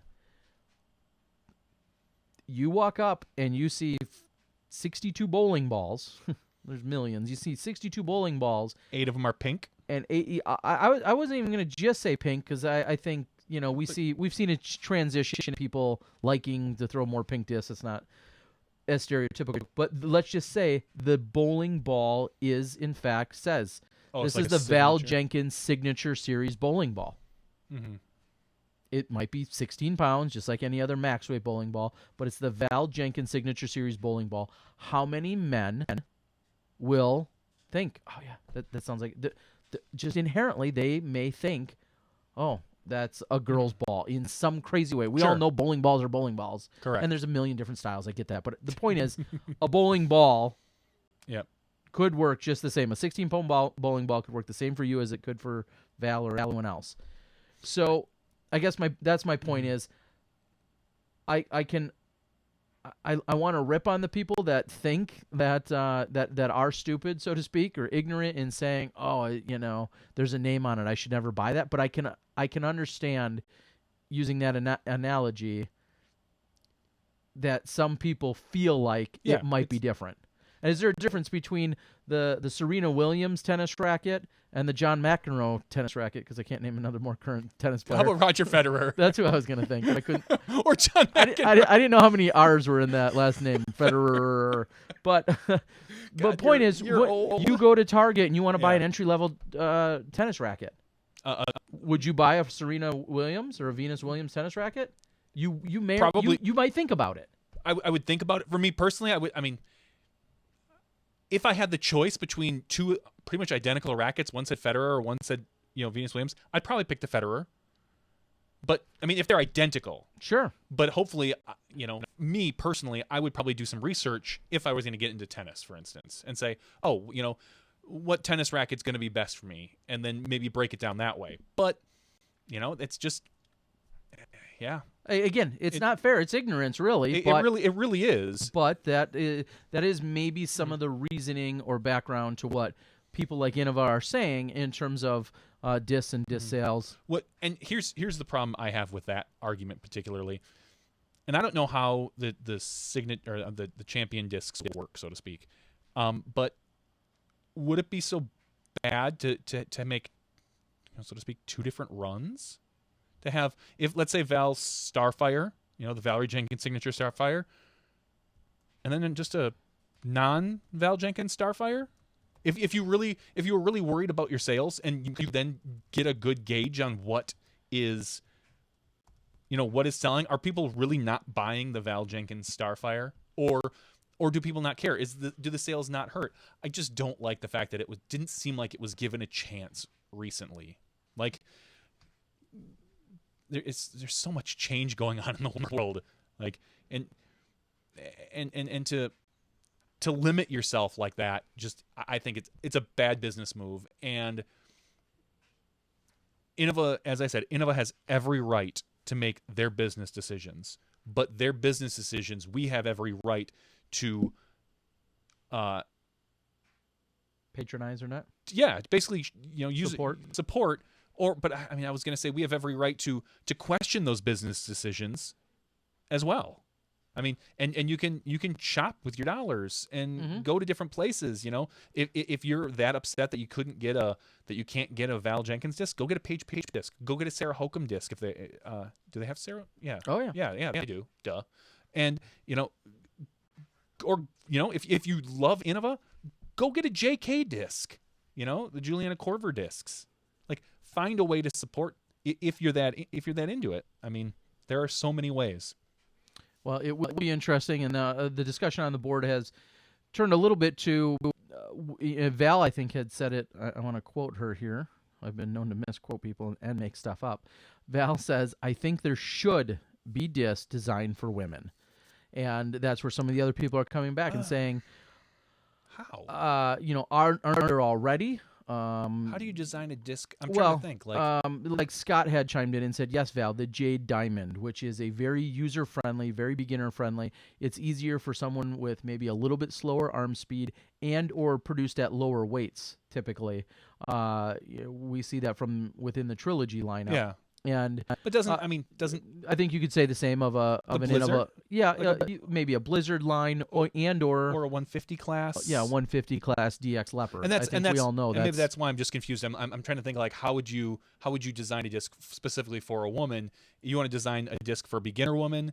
I don't see that as almost any different than a beginner man. They should be probably throwing lighter plastic that's less stable. You can market it differently. I think that's a good move. Maybe taking a segment and trying to market it. So yeah. So and we talked about that earlier about where our existing market share is, or where the women's market share is, roughly 6 to 8, maybe 10% on the high side. And then someone would say, well, Innova doesn't necessarily want to invest or hasn't targeted that particular market of aggressively. And as Val said, well, maybe he'd done that earlier. That wouldn't be 6 or 8 or 10%. That could be so much more now. And again, there's no way for us to completely agree with what she's saying. So just lots of different ways to look at it. And Ruby, Diamond, a few other discs that are being discussed that might be part of the easy to throw line and things that are a little bit easier to control and to throw. Mm-hmm. So thank you, Rebecca Duffy, who's signing off for the night. We appreciate, again, your exclusive insights and your giveaways here tonight for the 3 people that are receiving free money from Rebecca Duffy. Yeah! Tony says that manufacturers sell themselves, maybe adding to the slower growth of women's disc golf. Manufacturers themselves may be adding to the slower growth of women's disc golf. I think they're missing out on a great long-term investment for the future in women's disc golf, and that's certainly a perfect way to look at it. That opportunities might have been missed, and I think we're going to see again, with Val's stance and Yeah. and the support of other women, I think we're going to see some changes hopefully take place sooner than later. I'm looking forward, and I was kind of hinting at Val, like now, like if you're looking for support, now's a great time to strike. Like, get a disc, whether it's a women's global fundraiser, whether it's a Val Jenkins tour fundraiser disc somehow, and find someone that's gonna someone that you agree with, some manufacturer, whomever. Get some stamps made up and sell them. Make some cash on this. I know it sounds unseemly that to take that opportunity to do that, but I can't wait to see other manufacturers jump on this. We saw Kat make her post saying, "Oh, Prodigy, their players get the same thing. We're equals." But when you start to see manufacturers like a Legacy or a Discraft or a Dynamic Disc come out with, "Hey, this is our women's line of discs," and they come in every color: pink, blue, red, green. They're lighter. It's the ruby, the diamond, whatever is flippy. Whatever goes straight, a nice putter, a mid-range, and a driver. These are ones you can give a new disc and go with that type of marketing and see how that goes. I would love to see someone do that. I don't know if it's going to happen, but I hope it does. Well, Val answered us earlier and said that she already considers Smashbox one of her sponsors. Yeah. Thank you, Val. I'll go out and say it without confirming with Johnny.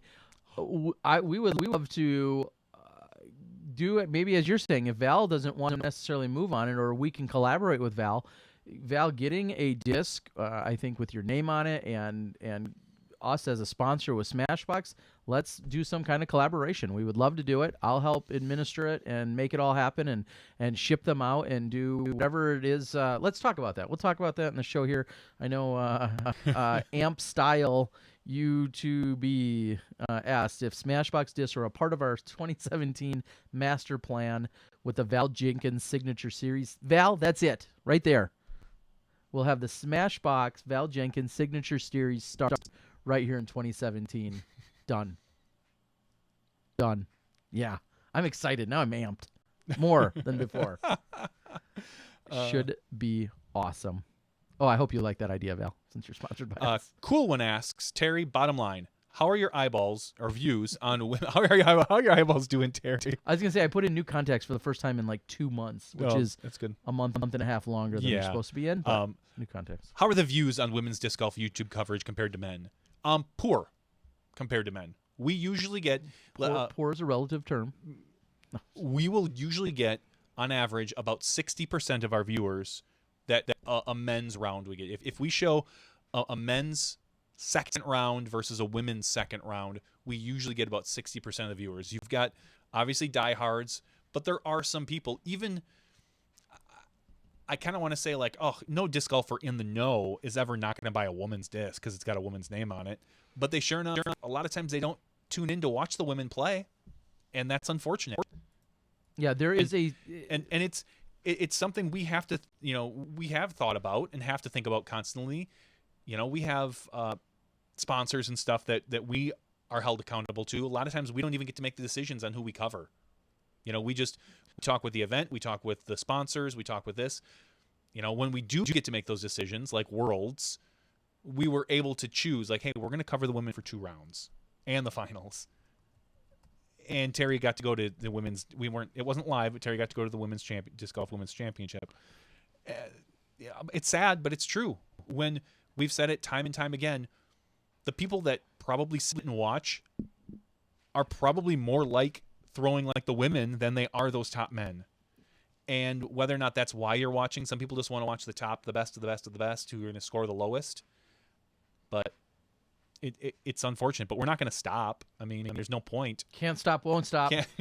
What he said, it doesn't make any sense because we want to be part of that growth as well. So I think I said we have a growth. Something like that. Well, yeah, there's as Johnny, just to wrap that up, there is a significant decline in terms of eyeballs and viewership. And all I've kept saying to that throughout the years is we just have to keep putting it out there. We have to keep promoting. We have to put women in the light as much and as frequently as we can. That's the only way that it's gonna, instigate or be a catalyst for a little bit of change or a big change, is by continuing to pound on that and try to make it better. So we'll keep at it as best as we can. I enjoy filming, whether it's live or recorded, and we're gonna try to make the best that we can. James Habiger, I'm going to call you out here, said less women play sports. Bummer, but true. I don't doubt that. Less men do their own laundry, like you two. Whoa! I don't know if he meant that we do our own laundry or that we don't do our own laundry. I do my own laundry. My wife doesn't do my laundry. We have an agreement. I don't wash her stuff because half the time she yells at me if I'm going to shrink something. Yep. And I do all my own laundry and fold it. But I give her credit because she does all the kids' laundry. I do all of my own laundry as Do you well. really? Yeah. Okay, nice. I do my own laundry. Yeah. So and stuff. Yeah, if that's what you're getting at. But the whole less women play sports is a whole nother discussion. And I know Sarah Hokum has some better insights and actual numbers and stats and details and whatnot to back that up. Her views and her answers to things of that nature. I don't want to even get into that. We know less women play disc golf at all levels. We do know that much for sure, though. Paul Ulibarri. I don't think this is a compliment. He just private messaged me and said, "Sorry, fell asleep. Let's try on a less busy weekend or weekday." Sorry, guys, you put me to sleep. I'm sure Paul's very busy with his own new podcast. Yeah, Look at you. So has Terry had the Grand Mac yet? I don't know what that is. Is that like a Big Mac that's bigger? I don't know. I don't eat McDonald's food. I'm not anti-fast food. Don't get me wrong. I just don't like McDonald's. I'll go to BK. I'll go to Hardee's. Yeah, and it's been a long, long time since I've had McDonald's. I was never a Big Mac fan. No. Maybe to your surprise by my tummy. The last time I went to McDonald's, I got one of the wraps. They come in like it's scary because it comes in like this cardboard thing. I'm like, how long has it been in there? But my kids still enjoy it. They get the chicken nuggets, and I'm gonna go out on a limb here. Feel bad, but I let them. As non-fit and overweight as I am, I don't eat crazy unhealthy. I've seen you. You don't. I don't. I know that might be surprising to some. Clearly, I'm not just eating veggies 7 meals a day.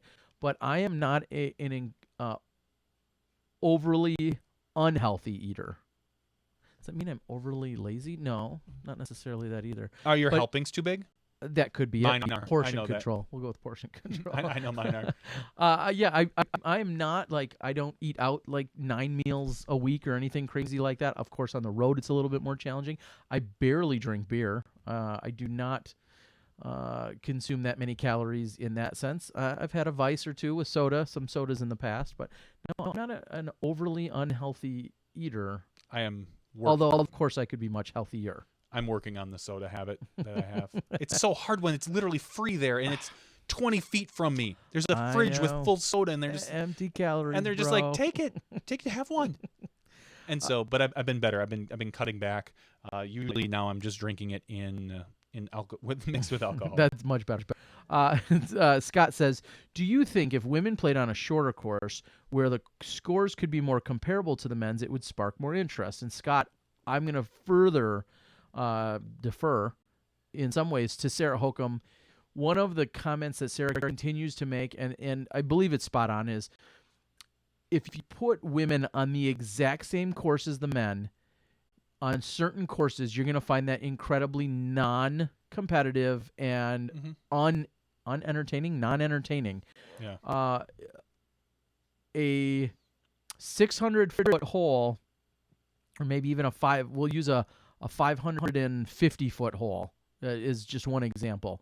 Some of our top pros are going to be rolling or air or getting there in an air shot or doing whatever on the men's side. You're going to see almost exclusively you're going to see a number of threes and a handful of twos smattered in there, whether it's a long putt or whatever. You're going to see the majority of almost every single one of our pro women throw a shot out a tee shot, throw an approach, and tap in for a 3. It's just the hole does not play the same statistically at all for the women. And Sarah has very much been on top of this, and she says just that. That's where we're challenged sometimes by, believe it or not, there's some strategy here. When we look at the courses for, say, the Memorial, we very quickly learned it is much more exciting for things to shift and to happen over at the Fiesta Lakes course versus at the Vista course. And at the Vista course, there's just a lot of holes that are kind of in the tweener or gray zone for the women. They might be par 3s or par 4s, whatever they are, but you're not finding a lot of statistical differential in the scoring. On the men's side, you might, but not as much on the women's side. When you go to Fiesta Lakes, because of the way the course is structured, you find a lot more variety. So to answer you, yes. And I don't want to just say just shorter. Holes and their design and the type and the style of the course along with the length all factor into that. And so, yes, there are courses that I think can make for much better viewing and for playing from the women. They enjoy, obviously, a little bit more variety because you don't want to see 4 women play 4 holes and then walk away with 15 threes, for example. That's just not fun for anybody. That's not fun for a Paige who throws incredible, further than some, and it's probably not fun for someone who throws half as far as her and still takes the 3. It's just there is a lot to be said about the course, the style, the tees, and the scoring distribution. So, DG Weekly says the Memorial is awesome because it kicks off the year, but is there another annual major with more boring courses? I disagree. I don't think people say boring because there is a lack of trees compared to what we see the rest of the year. But I'll say this now, in his defense, I think as beautiful as Fountain Hills is, I think that's the most boring course of the 3. Just because I don't. It just seems that most of our pros aren't going out of bounds. They're all just. It seems like most of them are just throwing a big hyzer at everything. I would rather watch them play Fiesta or Vista. Like Vista to me is fun to watch because there's danger. There are there's a lot of other shots. I mean, I've played Fountain. You and I both have. We both know there's almost not a hole you can't just throw a hyzer at there, and that's to me what makes it boring. The course itself is beautiful. I love playing around the Fountain. The Fountain adds a little bit of wind here and there, and that's really where your danger is. When you get towards those baskets that are near the water, it gets a little windy. That's where the scariness comes in. But the course itself, to me personally, I don't find it that exciting. It's exciting to watch the play come down when it's so close, but the golf itself to me isn't. I would rather watch Fiesta where you have some Fiesta shorter or Vista? shots. Fiesta and Vista. Okay. I mean, I think Vista's the best course they have there, personally. Okay. I as far as the Memorial usually goes. Okay. I enjoy watching golf at Fountain personally. Do you? Okay. And I don't dislike watching it. I would just rather, of those courses, I would rather watch it at Vista. Jeremiah says Katrina Allen is a monster crusher, and she is still a fan. And she still fall in the last half of the men. I disagree with that. I think you take a pool of 100 men. No, is he talking? Well, I guess it depends at what level. Yeah, but you go out to most tournaments, and if there were 100 men there playing in the tournament, maybe not at our national tours, but maybe at almost any other tournament that had 100 people at it, and then you put her in a driving competition with those 100 men, I think she would fall in the upper echelon of 50 of that middle point you're suggesting. I would like to see a tournament on a course where nothing's over 350 feet and everybody plays the same division. Sure. Because we all know they can, the women can compete. Yeah, that would be an interesting. Because then there's no real advantage. The problem we're seeing is that a lot of these events, these majors, these courses, they are looking at the men's golf and saying, how can we make it more difficult for them? Let's extend it. Let's tiger-proof. Let's thin up the fairways. Let's put OB rope. And unfortunately, what we see a lot of is like I think Ledgestone is a pretty good example. You look at where they're most likely to land. Like, okay, men are going to land at 400 feet. Sure. The average man. Let's put OB there. Well, the women aren't getting there. They can if they lay a crush down, but generally not. But generally, they're playing smart golf, and they're probably only throwing at 350, coming up easily 50 feet short. I want to get a tournament where you shrink up the course, and still try to have it be a moderately decent course, and every hole is under 350, and then let's see how things shake out. It would be interesting to see that battle amongst them. Beats82 says, be honest, how were the Sabatis courses, Sarah? Please, just wondering, how would we hang if we wanted another major? Sarah should also chime in as well. I thought they were great. It's interesting that I will say, I think at one point during that weekend, I heard Katrina make a comment that she felt as if that course or courses that they played weren't long enough. I think she felt like because there were women there and because the women were playing, that there wasn't enough length to that course. And that was something that I thought I heard her say she was, and I'm sorry if I'm misspoken, but I think that's what I heard her say, is she would have liked more length at those courses for that U.S. women's major at the Sabatis. Now, that was Katrina. Sarah didn't say, I didn't hear Sarah say I wanted more length, but that was something that Katrina had said. And obviously, Katrina being one of the longest throwers and feeling that our uppermost echelon women's events should have more length at them. I think that was the general takeaway. That, and so it was interesting to hear those two different opinions when I was there. Max Garcia says short holes where everyone has the same one disc, like a one disc challenge. I don't want to. I mean, that would be fun to watch. Don't get me wrong, but that's not what I'm thinking. And yes, the men's putting game is heads and shoulders above the women's putting game right now, because I think the men have I don't know what it is. It just seems like the men have a better distance with their putting. A little more range. Yeah, they've got more range. But when you shrink up the course to everything under 350 feet, there's no reason why you shouldn't be within 20 to 30 feet every time. So, I mean, everyone. I mean, look at Paige Pierce when she's on. Everyone knows Paige's scariest putts are from about 14 feet. But other than that, she's deadly. Katrina's deadly. Look at Owen Scoggins. I would never, ever, ever count her out against any pro. Oh, no. She embarrasses Steve Rico regularly in their putting side matches. Yeah, 40 feet and in.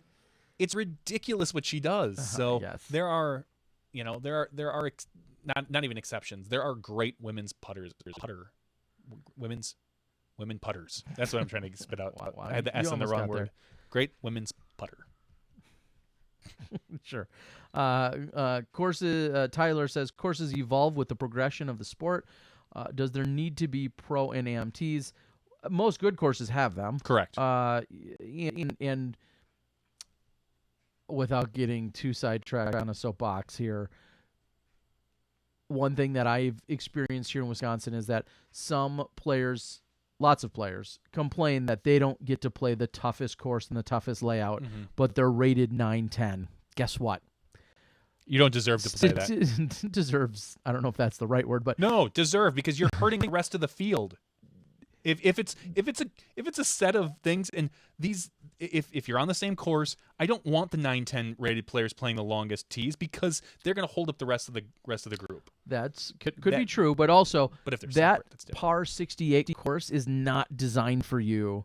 We'll say at your 9-10 caliber, and I'm not ripping on anyone that's 9-10. I just picked out a number, but that championship caliber course, if you want to play it in your spare time, in your free time, have fun, everything else. But when you don't get to play it during a tournament, that is for a number of reasons. Johnny just mentioned one good one. Don't take it so personal. It wasn't designed for you, is all there is to it. Just like, I don't know, I'll make up some silly analogy, but if I go to Hawaii, they're not going to hand me a professional level surfboard and put me out on 40-foot waves. Like, that's not where I belong. All right. I belong in something much more beginner with a much more manageable equipment and in a much more manageable situation. That's all there is to it.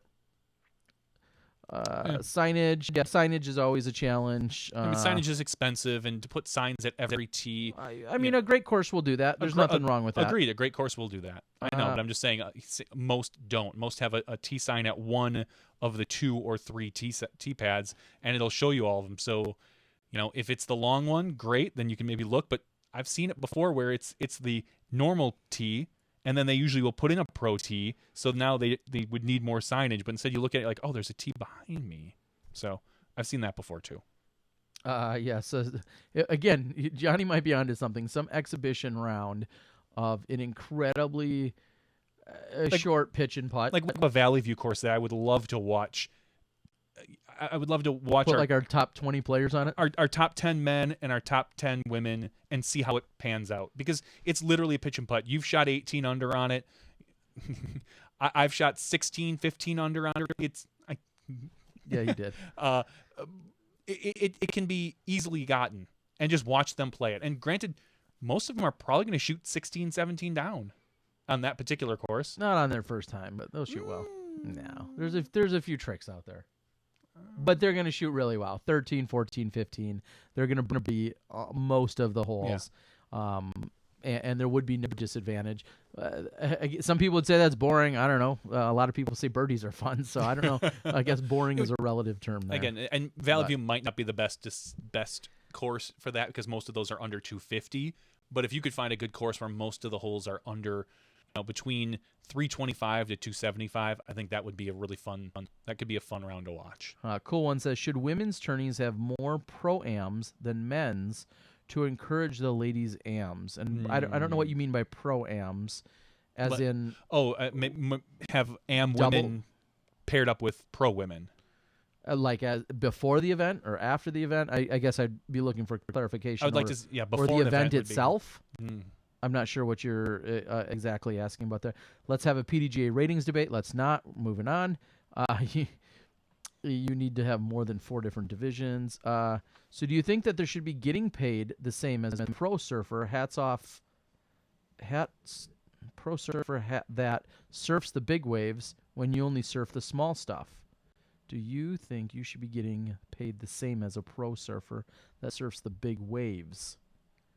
So basically, do you think? Well, am I a pro in a lower class, or am I in a lower class as in I'm an amateur versus a pro? I'd have to know, and I don't know anything about surfing, but yeah, I guess you'd have to clarify that. Speed putting challenge, I'd be all about that, but not in a Speedo, as Shane suggests. Speedo, I'm going to start questioning a few of your comments if you are thinking about a Speedo, or me in a Speedo. Rollers only round, that could be funny. Pros plus AMs. Again, do you mean randomly matched up with them? Do you mean that is the actual tournament? One of the downsides there is some tournaments only have 6 women at them, period. And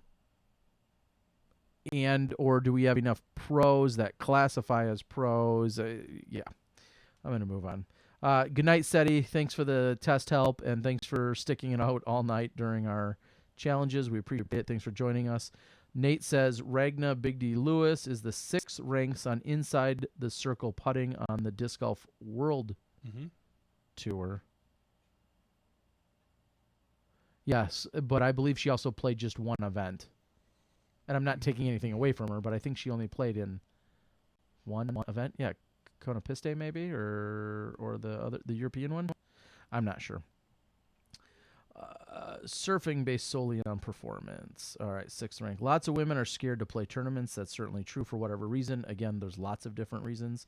We interview Ragna. She'd be a great guest to have on the show. I would love to catch up with her and see if we're going to see her playing more.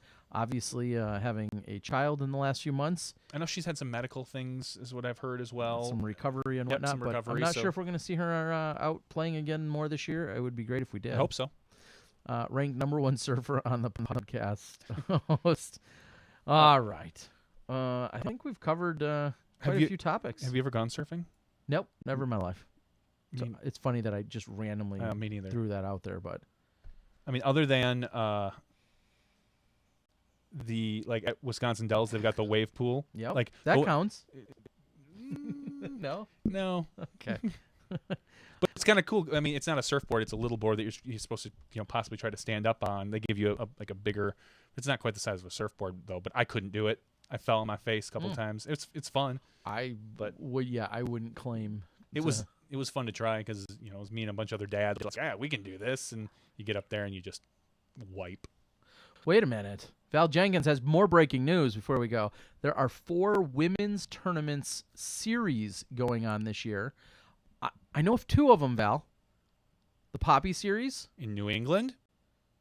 And I was going to say, without looking, the Poppy Series and then the Midwest Women's Series. Where's the Poppy one? The Poppy Series, that's West Coast, is that? That's California then. Because there's one in New England and one in Finland. Okay. Were those all spelled out for you? Yes. Oh, I thought you really knew. No. I wouldn't guess you know. No. But that's awesome. Those are series. Those aren't just 4 women's tournaments. Those are It's an actual series series of women's tournaments, which is awesome to see. So that's very cool. And, of course, we'll try and talk about those as much as we can keep up and have information about those. So if anybody wants to give us more info, we will take it. We could have Val check in regularly. Let us know. Our newest sponsored player, I think that'll be a requirement of hers. We're going to have the Val segment. Make sure your local club facilitates weekly women's league. That is certainly happening here. I know the Disc On Ladies League is taking place and has taken place all over Wisconsin. The Dolls, as they're called, has been going on for a number of years. And I know that we also then host the Wisco Disco, which is one of the largest women's-only tournaments that takes place in the country. One of the top 4 or 5 women's-only events, and that's right here. And we mentioned earlier on the podcast, I think it was Rebecca Duffy mentioned the Disc Girls Gone Wild, and naturally there was out on the West Coast last year. I had the honor of going to the Daisy Chains and a lot of other events that we talk about, including the Phoenix Ladies Open, and then the Chick Flick up in California. But there's usually a Texas Women's Championships as well. Well, Shane Nick says Rocky Mountain Women's, which I'm going to. Forgot about. Oh, yes. Shane Nick says Hopefully. it's hard to facilitate a women's league with less than 3 women a part of it, unfortunately. And it's got gotta to start somewhere. As I say, you got to start somewhere. I mean, if you don't ever offer it, it'll never grow bigger. We had a medium-sized women's group here in town, and it's just been growing and growing thanks to in part Jenny Sanfilippo and a lot of those other women on there, and they're expanding it now, and they're getting these events, and they're drawing in women from the entire Midwest. It's really a phenomenal thing to see. It takes somebody, and it's usually a woman because they're nicer. They're nicer. They've got a better term. It can sometimes come off as aggressive when a man is trying to get a women's group together. So sometimes, whether you like it or not, you need a woman to facilitate that. Now, if you are a man and want to start something up like that, maybe think about teaming with a local woman that can help you for some things. So, just suggestions. Yes. Good ones. And Val has it in Disc Golf for Women, great resources, dolls. There's so many different resources out there for how to help grow the women's game at a local level, and then even at bigger levels and big events, and tune into us when we're covering and talking about other big women's tournaments that are taking place. There's a lot to be learned from them. All right, Johnny, I think we can call it. Done. Has in fact been a great night. Hopefully, we'll get the tech stuff figured out. One of us will. You? Nope. I didn't think so. Johnny V better. I will earn your keep or something. So thank you guys so much for joining us for both the after show, and I'm guessing most of you listen to the regular show. Go ahead and give us a likes or a thumbs up or a 5-star rating on wherever you're finding us, on podcast feeds, on the YouTubes, wherever it might be. Please go ahead and do that. That helps with our visibility. It helps let other people know what we're doing and how we're progressing. Should I say that tonight? How we're progressing and how we're improving on everything that's going on. So Thank you for tuning in. This has been Johnny V, Terry Miller, the Disc Golf Guy, and all our loyal Smashies out on the board. This has been the 126 After Show. We'll see you next week with Steve Dodge and some giveaways and some other goodies when you step inside the Smash Box.